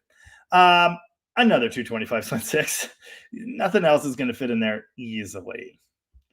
Nice. Oh, Hans Ossel. I'm kind of going backwards in the comments right now. Uncle Tony sent me to troll everyone. Well, you kind of gave the game up, but luckily I didn't see it soon enough. That's the good news. Nice. Remy Kushner says, just finishing up putting my suspension together, and when I tighten up the lower control arm pin, it spins in the bushings. Well, it's supposed to. That's kind of the point of the poly bushing. How am I possibly going to hit that 145-pound torque spec? You don't torque it until it's on the ground. The whole suspension needs to be settled at ride height, bounced a couple times. Now, this doesn't matter as much for the poly bushing. That's an important point there. But still, torque the suspension on the ground. Once the pin, I got to think about this. Maybe the pin still can spin. Yeah, I don't know. I was thinking the adjuster would hold it in place, but maybe it doesn't. Either way, don't torque it until it's on the ground with all the weight on it. If it's still spinning, I don't know. Ask someone that knows more than me. We've done lower control arm polys. We've never had a problem. Yeah. Have you installed a Tremec 6-speed behind a 440? No, I never have. The only 6 speeds I have any experience with, my brother has one in his LS-powered Impala, and the one in the Red 71 Challenger. That was behind a small block and then behind a Hemi. Same process, you know. It's not, as long as you've got a bell housing to make it work and all the clutch parts, not a huge deal. But yeah, making it fit in the car is the bigger problem than attaching it to the engine. No. Oh yeah, the 273D Dart. I've been asked about this. It's really cool. I have a lot of interest in that. I probably should do a video about it. I've done some videos on the 273 and never really talked about the D Dart at all, and that annoyed people. So yeah, probably need to do that one of these years. I'm assuming this is Han Sossel, or maybe it's Han Sossel. I don't know. I'll build Kiwi a coffin, I promised. How could I forget that time at band camp? Nice. Kiwi's Big Adventure. It's cool. I think it's cool. But yeah. You know, there's a non-zero chance that I'll end up his permanent replacement if he dies on his trip. Nice. Oh, that's good stuff. Just Mopar Joe's down in the comments now. Very cool. I think a lot of your viewers hung around, Joe. So thanks, I think. What happened to Tony's? I'm sure it got weird. You know, it always does. Good times. Nice. Oh, yeah. Yep, like I said, Rocket Tom is going to be on next Sunday. He's going to be putting out a video wrapping up Barrett Jackson, which happened this weekend, this coming week. He did one on the outrageous Mecum prices this last week, and that did very, very well. So I think he found his new calling in life, which is cool. So yeah, we'll have Tom on. We'll probably talk about ridiculous auction car prices and things of that nature. No one puts baby in the corner. Nice. Mark Norman, and I don't know if you're still here, but Mark Norman said, creepy cool t-shirt you're wearing, Jamie. Are they serial killers or politicians? Even worse, they're musicians. It's a 2-piece band called Indian Goat. You can find their music online. I played a show with them. God, it's been a few years. Yeah, their shirt's a little weird. But they were super cool guys, very talented. As you guys may know, if you follow me here, I played blues rock, classic style music, that sort of stuff. And they were playing this cool, like little bit bluesy, heavy, just grimy rock, and I loved it. And so I had to buy a shirt. Indian Goat, great band. But I actually wear the shirt mostly because it is very comfortable. Much like my shirts, which you can get at deaddodgegarage.com. Just saying, feel free to buy them before I raise prices. I need to do that. I've already raised them once or twice and still well below competitive. So anyway, yeah. Yep. First Responder Garage said there are some other factors, including phasing, angle relative to off-seat flow, spray pattern, bank angle to the chamber. Yeah, absolutely. There is so much to fuel injection and timing control and the dynamic system that is an engine. There's just so much to all of this. And anytime people try to simplify things, and it's like, anyway, it's complicated. Things are complicated. I can neither confirm nor deny whether my sister's husband has ordered her birthday present yet, but I did process an order from a name matching his. Oh, speaking of which, I have a present for you. Unrelated. I don't want to take the piss out of his, though. Oh, awesome. Brad's Restorations, and this was a little bit ago, said, Jamie, I've learned a lot and enjoyed both your and Joe's content. Thanks. Thank you. Really appreciate that. Is that? Oh, yeah, a Ford. Very cool. I kind of thought it was an Edsel from back here. I need to get my glasses updated.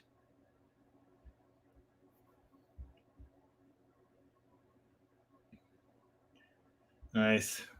I don't know what's going on. Need to Need to dye your bread gray. If you're gonna replace Kiwi. I'm still working on the accent. Nice. Oh, cool. McLovin Garage has this awesome blue 70 Coronet 318 car. And said I was out ripping around in my 70 Coronet tonight with the 318, and it's fun. And I want to take this opportunity to briefly talk about what in the A-Bodies group today, there is a comment from a young man who I have wasted hours of my life trying to explain things to that just doesn't get it. He has no mechanical understanding. He just doesn't. He means well, but he just doesn't get it. And he always posts in this group, and he was complaining about how his car is gutless compared to his Honda. And a bunch of people are dogpiling and saying, oh, 318s are crap. They're garbage. Those are scrap. 318s are worthless. And yeah. Oh, man, did that upset me. 318, aside from the smaller bore, it's got damn near the potential that a 340 has, that a 360 has. I mean, 318s can be great engines. They have great potential. The Europeans can make 300 horsepower out of half that. So why can't we? I think 318s are great. They can be great. If you're talking about something you drive around, rip around on the street, do burnouts, and just enjoy, like, they're great. For a drag racer, you're going to have to try a little harder. But don't argue with dorks. And that's I always get down to their level. I'm a moron. But yeah. Oh yeah, obviously so I just saw a comment about Kiwi. Yeah, obviously we're here for fun. We wouldn't make jokes of Kiwi if he couldn't take it. That is one talented dude. He does amazing stuff I could only dream of doing. He seems to be running a shop that is still in business, a lot more than some of us can say. So I like Kiwi a lot, obviously. Tom says Barrett was a bloodbath for Mopars.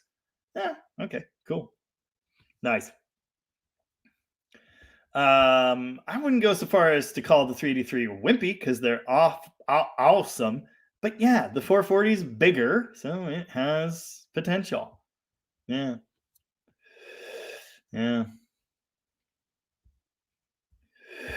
Oh, yeah, MSD has a dial back box. Yep. Gotcha. I've never touched one, but I know they exist. Uncle Jay, we're here. No, I think it's Uncle Dad. Yeah. Yeah. If you don't know everything, you fake things very well. I don't know everything. I don't even think I know a lot. There's so much to learn. There's so much to learn. And if you're not here to learn, what are you doing? That's my approach. Yes, I do know a lot. I'm proud of what I know, and I can help a lot of people. And that's what I'm doing with this channel, among other things. Kind of having fun also. But yeah, I'm also here to learn, and I get stuff out of the comments. I get stuff from other people's videos. I watch great videos all the time, and I learn things I did not know. Everything that you hear from me, I learned from someone else. So if you skip that very important step, what do you have? So anyway, thank you. I'll take it as a vote of confidence, but I'm completely self-taught. I never went to school. There's so much I don't know. I think Plan Z is awesome because it's real. Yeah, down and dirty and cheap. Friggin' Hot Rod Slant 6. It's awesome. I love it. Yes, 340s went cast crank mid-production 72. Yeah, there were weird rolling changes. 340s changed from orange to blue in February 71, and then mid-production for the 72 year, the cranks became cast. But I believe they'd already dropped the compression ratio across the board for 72, fairly sure. Okay. Mr. PF Flyer says, don't throw out those cast 340 cranks. The 73s are shot peened. Okay, interesting. Yeah, I didn't know that. Good to know. Joe was just telling us about an engine that made 430 horsepower on the dyno, then took a 150 shot, and that cast crank is doing fine. So I've got plenty of engines with cast cranks. Every 360 in stock form is a cast crank. You know, they've done well for me. So yeah. Yes, my voice has character. Hey, Rocky. Nice. Yeah. Nice. Oh, there's a lot going on. Yeah. Just Mopar Joe said, no one leaves their live and then doesn't come back to haunt it. Power to weight ratio is everything. That's exactly it. That's exactly it. There's so much more to life. There's so much more to performance. There's so much more to building a car than ultimate horsepower. I don't care about ultimate horsepower. Never have. One engine that I have built ever, one engine has been on a dyno, and I wasn't there, and it wasn't my idea. Yeah. And again, it wasn't an engine that was built to put down a big horsepower number. It was relatively low compression. It had a super mild cam, and it made roughly 1 horsepower per cubic inch crank. It was a chassis dyno, so obviously there was power loss there. But accounting for that, it was roughly 1-to-1, which is like, okay, yeah, I'm fine with that. It wasn't that kind of build. I've never built stuff to the dyno. I've never built stuff to the big horsepower number. I build stuff to have fun. Yeah. Power to weight, 68 Dart GT with a warmed over 340. Oh, yeah, for sure. Yep. Oh, that's true too. But I don't think that's what that commenter was referring to. New muscle car engines have direct injection. Does the Hemi have direct injection yet? If it does, I'm not aware of that. But I've also never seen one newer than like 2016, I don't think. Cools the chambers, thus can take way more timing. And that makes a lot of sense. They have their disadvantages too, of course. But yeah, interesting. Oh, interesting. Myron, I have an 87 Dakota. I'm going to make my own version of what an 87 Mopar Dakota A12 would be with a 440, 4-speed, 410 gears, lift-off hood. I'm going for a Roadrunner style, bare bones, factory hot rod. Cool. Very cool. I'm not a huge Dakota guy, never have been, but I respect it. You know, cool, light little trucks. I did Magnum swap one once. It was pretty cool. Horrible wheel hop, but pretty cool. What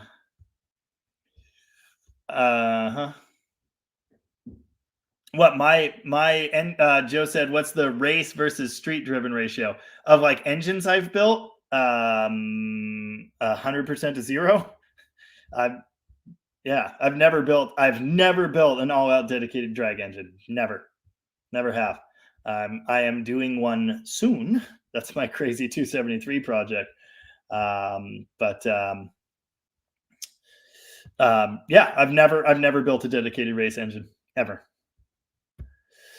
Bill Sargent, does your neighbor in the blue house ever bother you about speeding up and down the street? No, and I never bother them about screaming at all hours of the day, leaving trash all over the road. And do I sound bitter? I might sound bitter. No, and I also help them fix their cars. So, yeah, I've done a couple burnouts right there. Yeah, but also the kids that hang out over there, there are a lot of tire marks in the street, and those guys with their glass pack Hondas and their straight pipe Rangers. Yeah, you might think I'm the neighborhood menace. I am not. It's one of the nice things about living where I live. Yeah. Good times.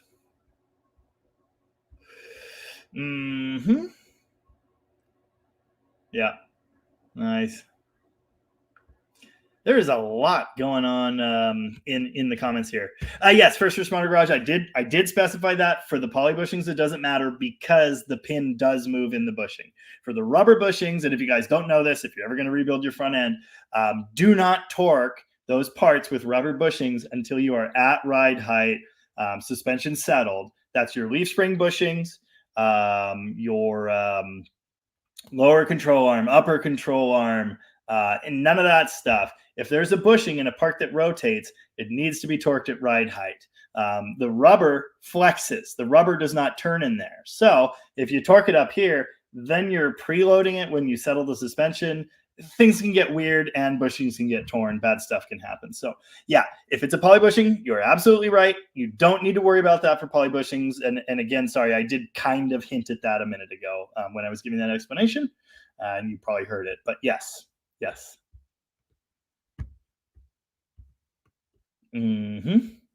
Oh, Bell James is just tipping in to say hi. Come back later. Well, all right, it's later. Bell James will be happy to know there is another video coming on the 79 Chrysler 300. Yep. And Bill Johnson got it too. Yes, again, that I've made clear my stance on that.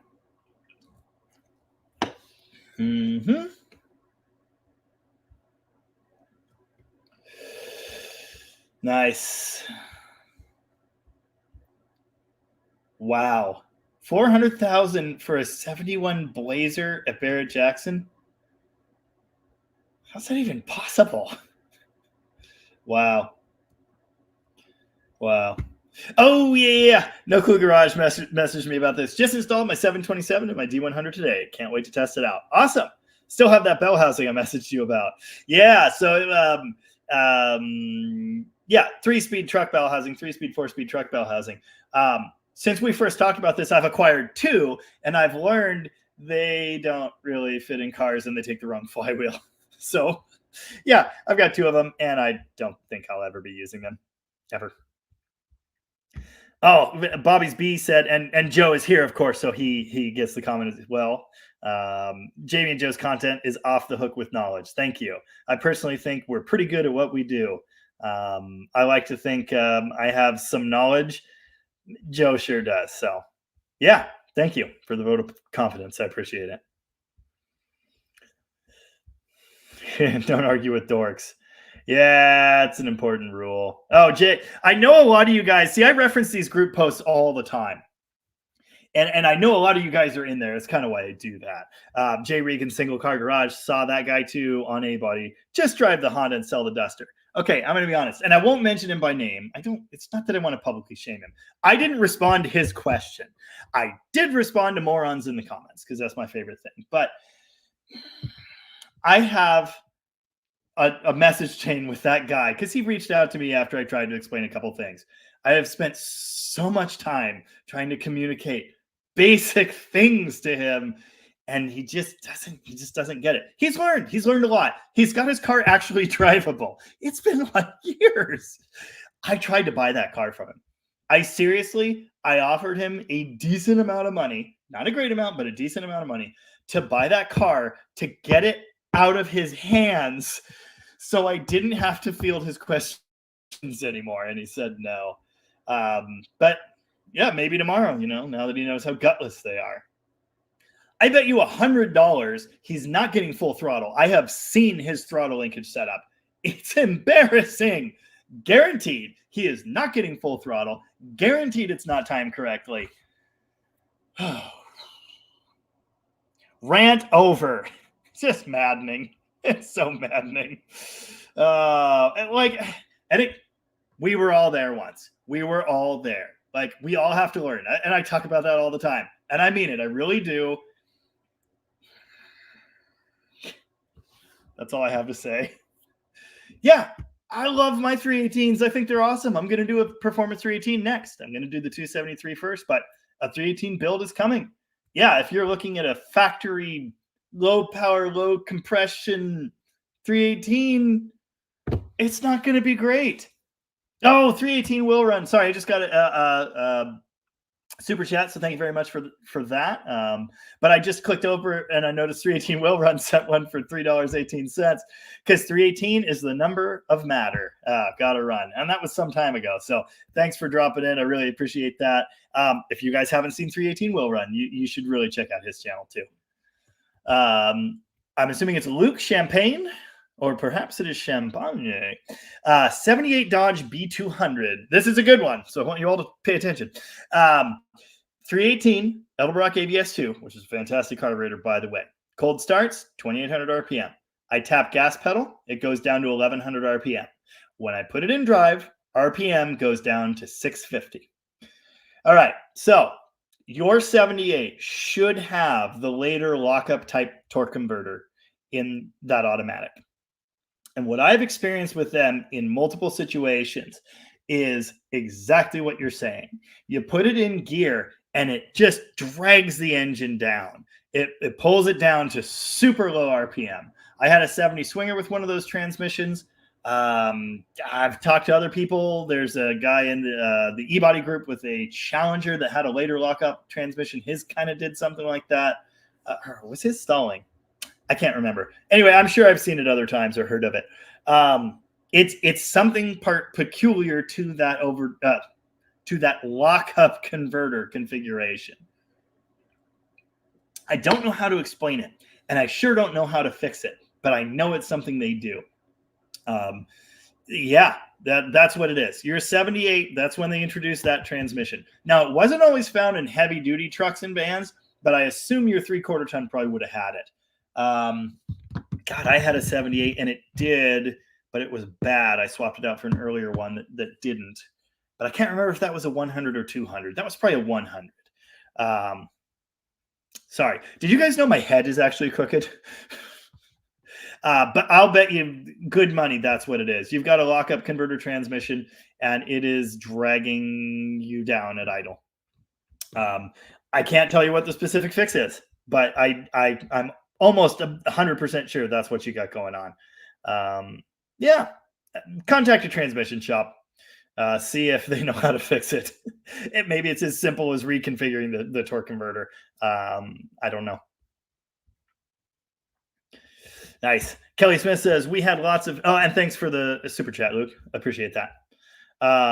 Hopefully that was helpful information. Kelly Smith says, we had lots of 318s here over the years that got us in plenty of trouble.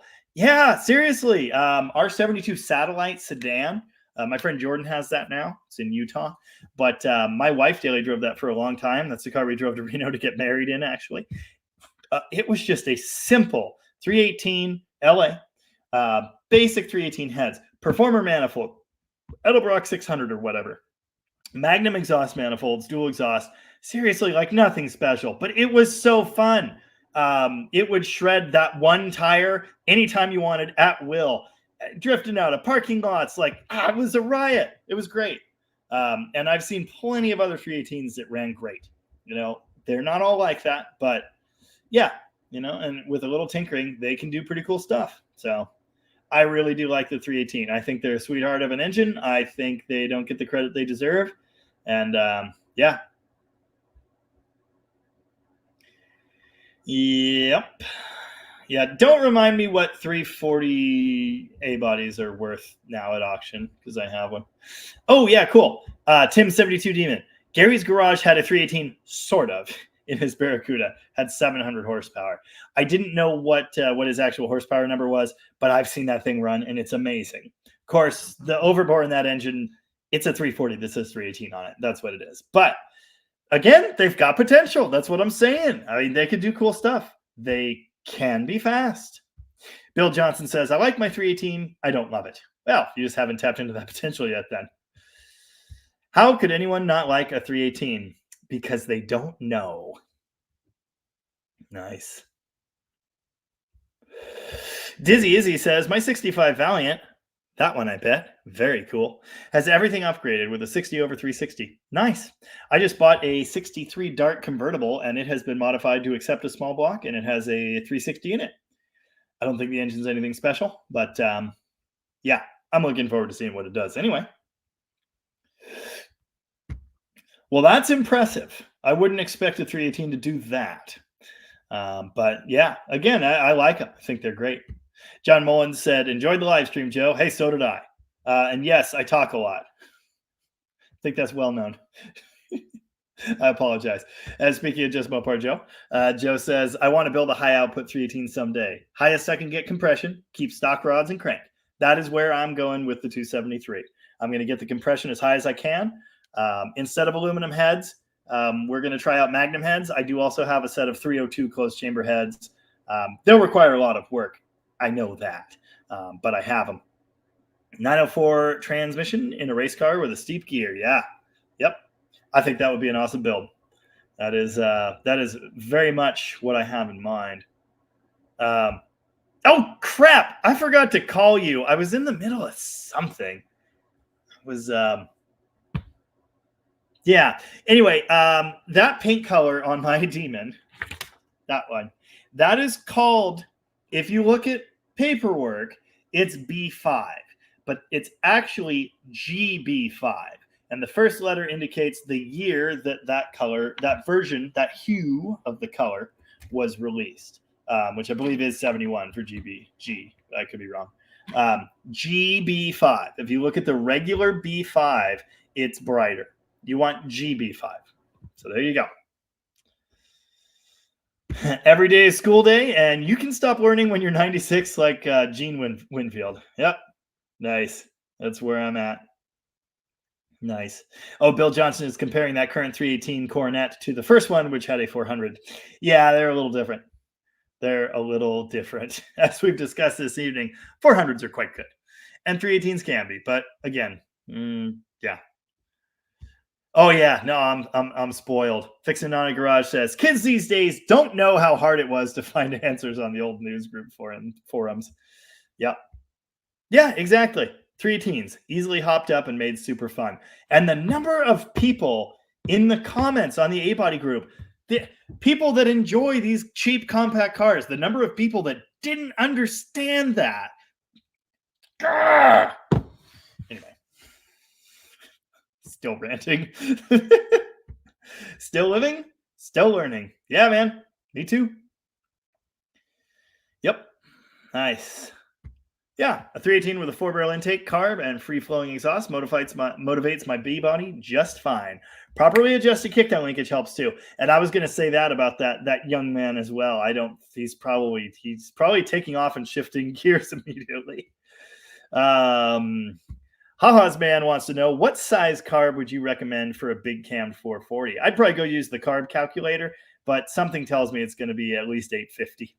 It's really down to your operating range and cubic inch, but I assume you want something in the 850 neighborhood.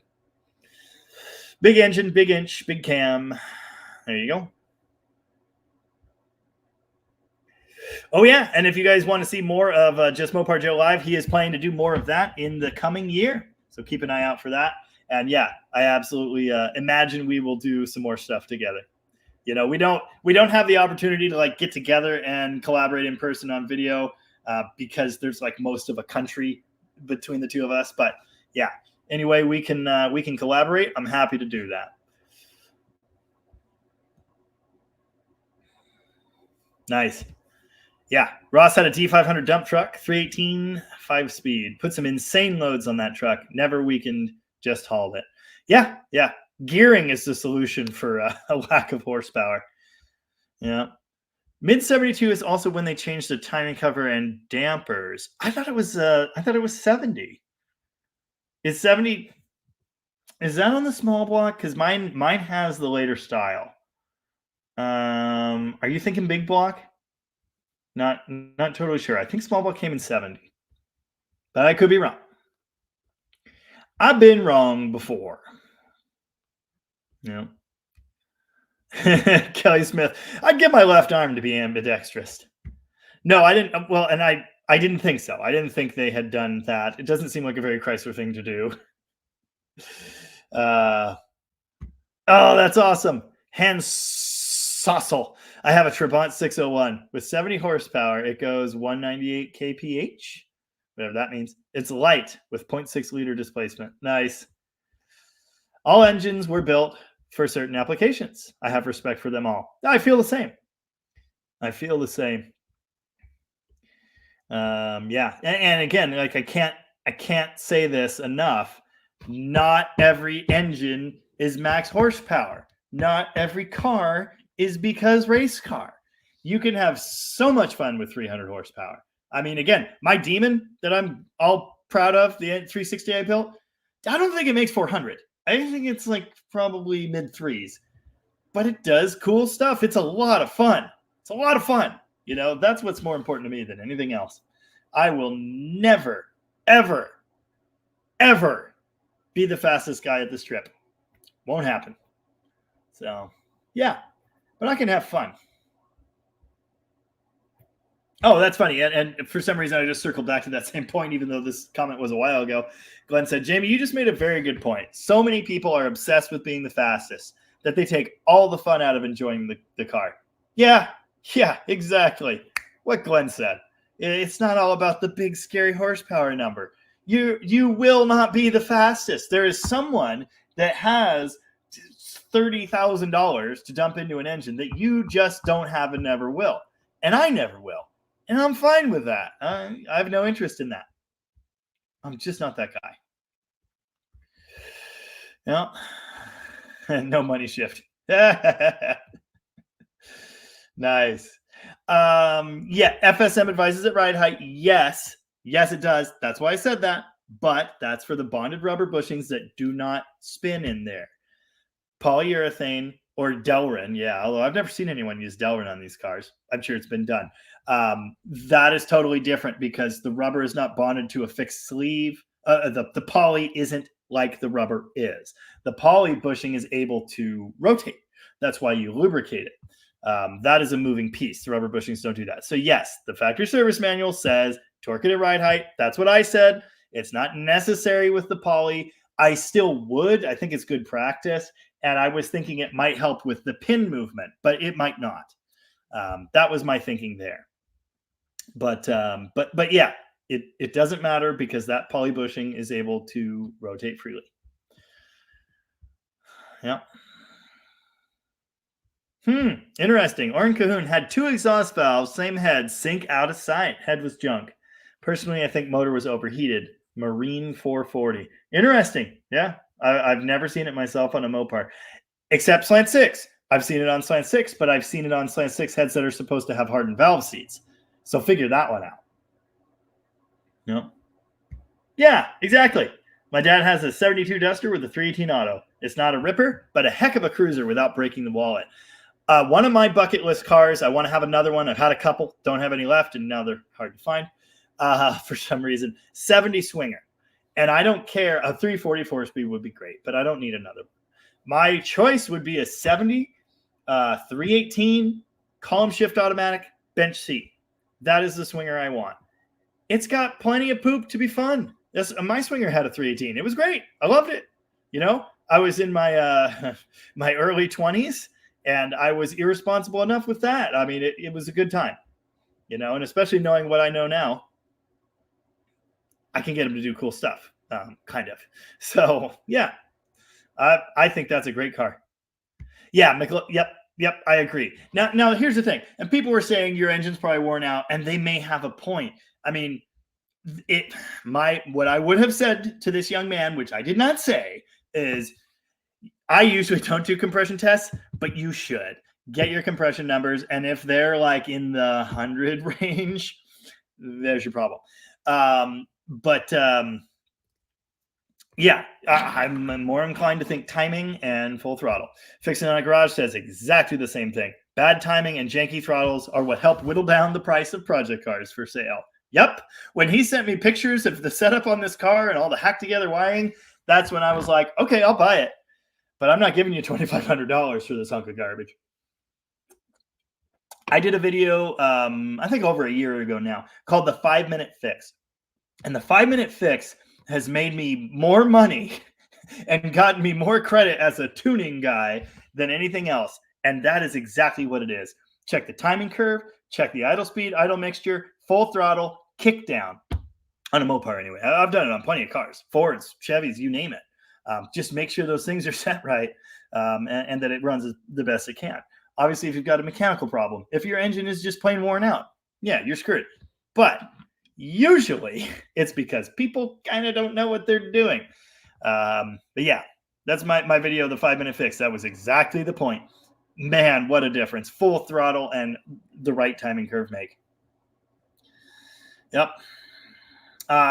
This was answered by someone else, but 70 Dodge with 383 Power Wagon, semi-rare 445, 4-speed. Will that bell housing work with the 833? No, it will not. They are totally, totally different.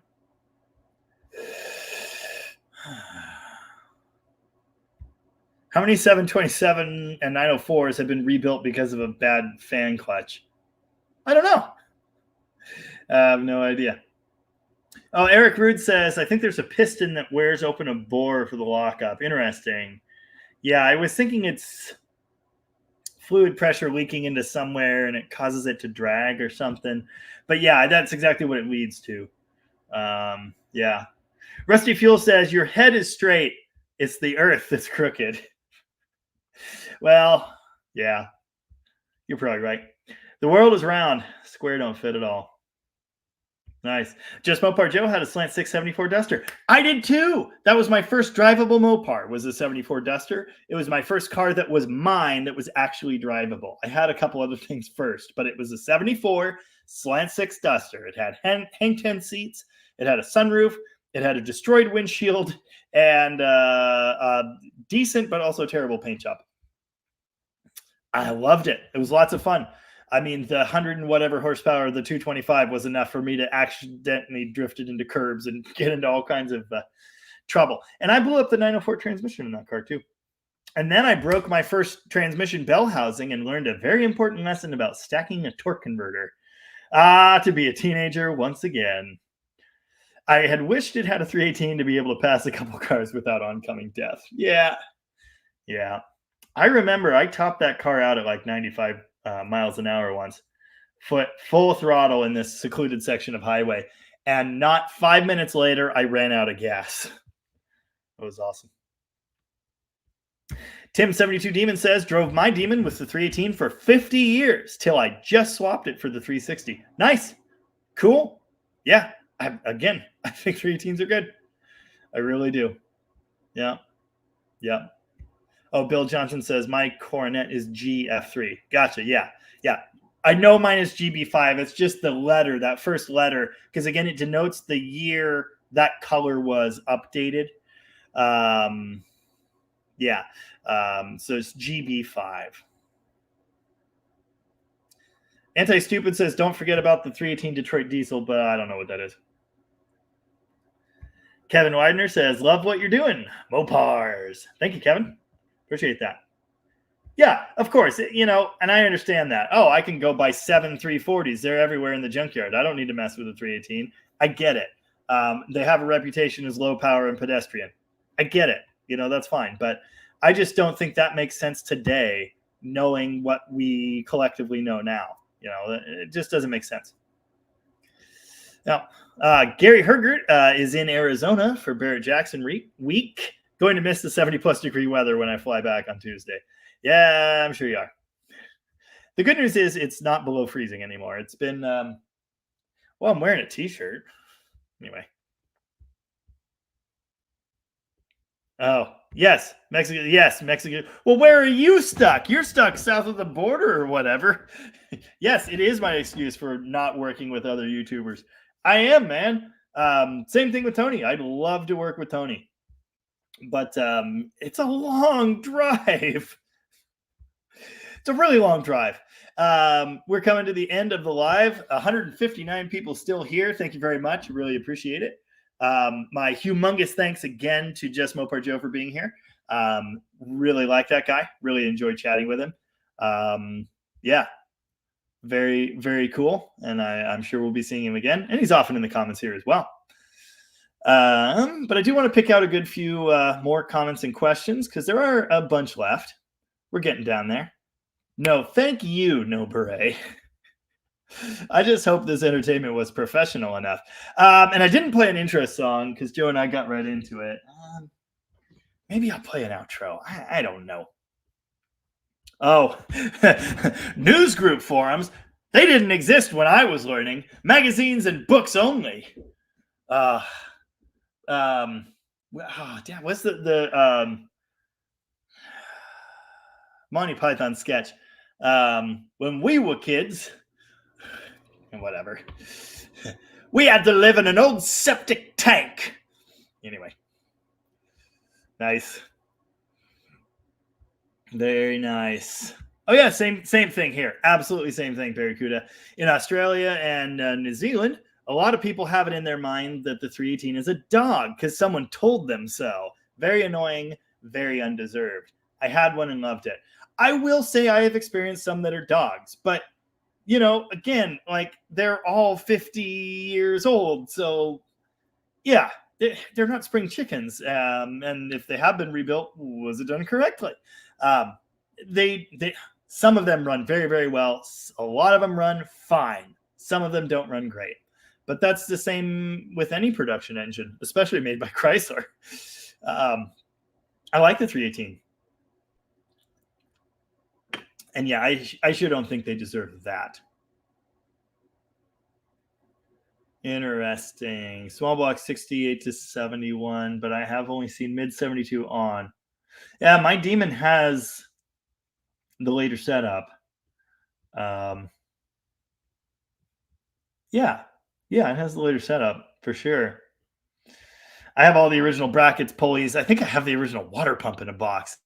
It's definitely the later one. So, yeah, I don't know. Different lines, different factories, where you're at, no idea. But I do believe the small block got that set up earlier. Never taken a vehicle to a dyno. Why I am not racing? No, me neither. Yep. I want to take the Demon to a dyno because I have drag raced it, and I'm curious. But again, I don't think it's a 450 horsepower engine. I think it's a 325 to 350 horsepower engine. I think it's enough. It's not a heavy car, 4-speed, 410s. It does cool stuff. Modern BMW engines just suck from a mechanic's point of view. Yeah, they're actually really good. But don't ask me to work on one. Don't. Oh, yeah, that's the other thing. Ant D says, my Model A is anything but fast, but it's really fun to drive. Yeah, exactly. My Power Wagon is the slowest thing in human history, practically. But it's a great time. A couple commenters, I put out a video on it today, which didn't do well at all. And at least one commenter said you should put a Cummins in it. No, I'll keep it slow. Thank you. I will keep it slow. Nice. Yeah, McLovin says there are also other types of racing where top horsepower doesn't matter. Yeah, absolutely. Yes, that is very true. Yep, Bo Ridge, Freiberger said it best. It's more fun to drive slow cars fast than to drive fast cars slow. I could not agree more. Man, I used to have a Volkswagen Beetle, and that thing was amazing because you drove it with your foot in the floor at all times. It was really fun to about 35 miles an hour, and then it was embarrassing. Nice. Wow, Kevin Widener had an 89 Dodge pickup with a 318 4-speed, and it ran high 13s. Damn! Nice. Tim says, as long as my Demon can keep up with Duddy, I'll be happy. Nice. Yep, low-end torque wins. In torque, we trust. And that is absolutely true. No matter how much you pour into your engine, you still have to know how to tune it. Yep. God, I love being loud and obnoxious. Yeah. Oh, and also being able to drive. Yes, that is also very important. Mexican Spec would offer me a 70 Mexican Spec Dart, but they were all Lane 6 cars. I don't care. I have all the technology to fix it right here. Oh, Hank Reardon's 70 Swinger stock Magnum 5.9. It's a burnout machine. Not fast, but it makes me laugh hysterically. Yeah, man. In torque, we trust. That's a great setup. I love the Magnum engine, too. Really, really good engine. Yep. I'm glad to see the vast majority of the viewership here is on the same page as me. It's not that I'm surprised by that, but yeah. You guys get it. And that's what I likes about you. That's what I appreciates about you. Uh-huh. Yeah. David Bisnet, the stock ride height is prescribed in the factory service manual. And the thing is, it's kind of weird. It's a procedure you do where you measure between two different points and do math. I just eyeball it myself and make sure it's even side to side. I've never used that factory prescribed technique, but if you want to get it right, that's what you need to do. So get into the factory service manual and see what they have to say. That'll get you stock. Nobre, did you see the Eaton limited slip question? I did. I know nothing about them, so I can't really comment on that. Oh, I saw Robert Fitch got his Valiant delivered. That was the 65 Valiant that was on the channel a few weeks ago. Very cool. So yeah, glad you got that. Hope you enjoy it. Cool car. It just wants to be alive. But Robert Fitch said, my cat is in the kitchen sink again. God, my cat's always in the kitchen sink. If you call a 318 a 5.2, the kids suddenly like them. Nice. Very nice. Did you check out Joe's Garage yet? Put the album on in the shop when no customers are around. I may have listened to songs off it, but not the whole album yet. No. Nice. Dale Magners liked the video on the Power Wagon, unlike most people. Hope to see more of it. You absolutely will. Kelly Smith said, play Wish You Were Here. I will try. We've been down that road before. Oh, yeah. Yeah, hit the like, even if that other dude sounded like Dale Jr. Nice. Thanks again, everybody, for hanging out. I appreciate that. Nice. Old Iron. Used to see that name in here all the time. I know he's kind of got a life and stuff, but dropped in to say, hi, Jamie and all. I scored a Slant 6 D150 for $800 yesterday. It's rust-free, save for the fender wells, and everything works but the radio. Sell or keep it. If it's an 80s one, I really like those. They're nice running slants. I think they're good little trucks. It's up to you. I think it's probably a good thing. And Eric Rude says you only win the jackpot once a day. There you go. Yes, don't worry. There will be more Power Wagon stuff coming. Edward Poe, what an adventure. Yeah, I have bigger adventures planned for that truck. Yeah. Math, what's that? Nice. Yeah, a little too high in the front. That's your factory ride height. Nice. McLovin Garage wants to know, Toolbox Charger, where is that on your project list? It's actually getting done. I already sold it. I sold that car as part of buying my 68, sold it to my friend Tracy. He had it painted, new interior, new electrical, tons of stuff. Cart 70, you better watch it or she will ban you from the comments. She has authority. Anyway, yeah, I sold that car quite some time ago. The 440 has been broken in. I broke it back down. I put the valve springs in it, resealed the oil pan rear main, put it in the windage tray, got it all ready. I've got it mocked up with headers on the stand right now. I did the shift kit in the 727, first one I've ever done. It's damn near ready to go in the car. I have not been doing video on that project because honestly, it's kind of awkward. The owner's always around when I'm working on it. I will be doing an update video on that car. I put the performance package together for that 440, and I'm really excited to see what that's like. Again, not designed for maximum horsepower, but I think it's going to be cool. So yeah, looking forward to that. Unfortunately, it still has 2 9 gears. So for now, it's a little, yeah, not so good.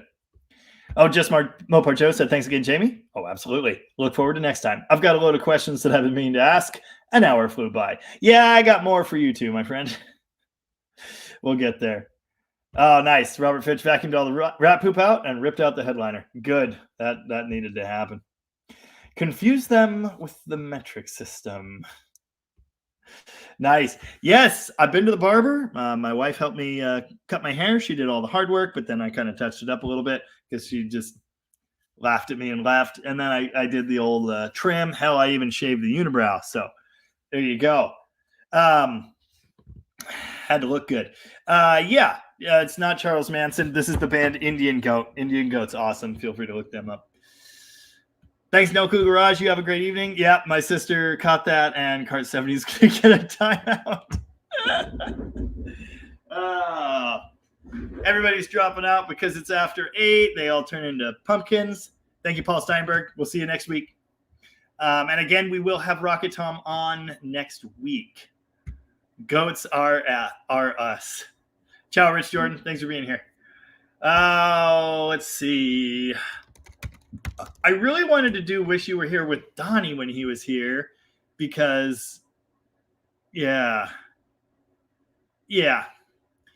I can't do both parts at once. Yeah. Maybe I can't do anything.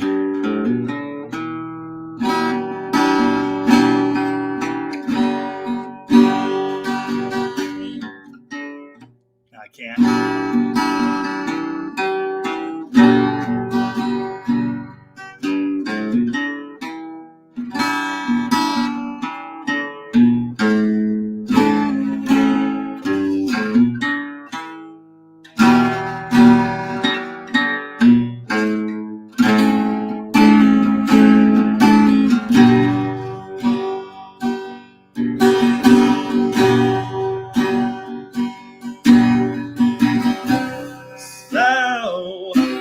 you think you can tell heaven from hell, blue skies from pain? Can you tell a green field from a cold steel rail? Smile from a veil. Do you think you can tell? Did they get you to trade your heroes for ghosts, hot ashes for trees, hot air for a cool breeze, cold comfort for change? Did you exchange walk on by the war for a lead role in a cage?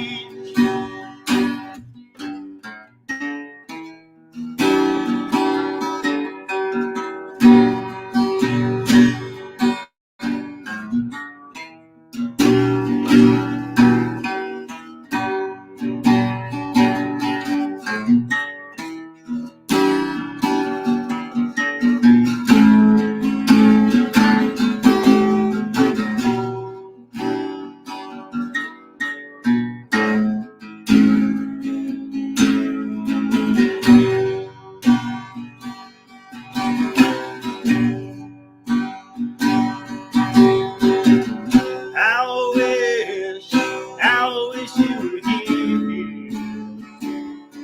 We're just two lost souls living in a fishbowl, year after year,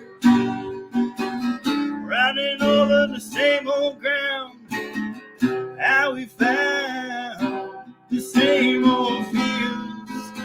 I wish you were here.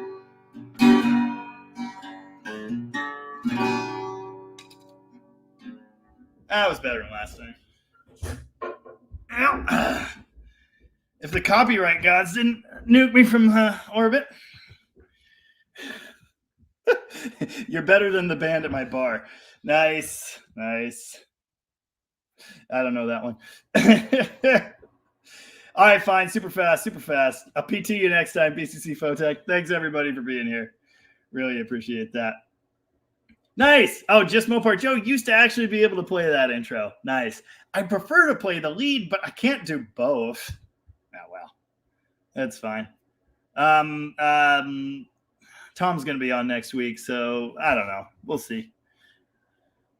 Oh, awesome. All classics. I would love to have you on sometime. That'd be great. Yeah, that'd be really cool. Let's talk. You got my messenger. I will say it's been I've had a guest every week. And I probably should take a break again at some point, but I do really like having people on. So, yeah, let's definitely do that sometime. Old Iron might be here next week, but he does have a life. Appreciated. Nice. Thank you, Chevy Hemi. Appreciate that. Yeah. All right. One question real fast. A little late tuning in. What's your plan for the 63 Dart?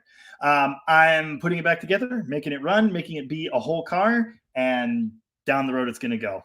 I don't need to own a 63 Dart convertible, but I did feel obligated to save it. I'm going to do the best I can with what I got. It's got nice back seat, decent front seats, floor shifter conversion. It's got a lot of good stuff going for it. So it'll make a great car for somebody that actually wants to replace a convertible top. That's not me. So yeah, that's that. Thank you very much, McLovin Garage. Appreciate that. 318s for life. Exactly.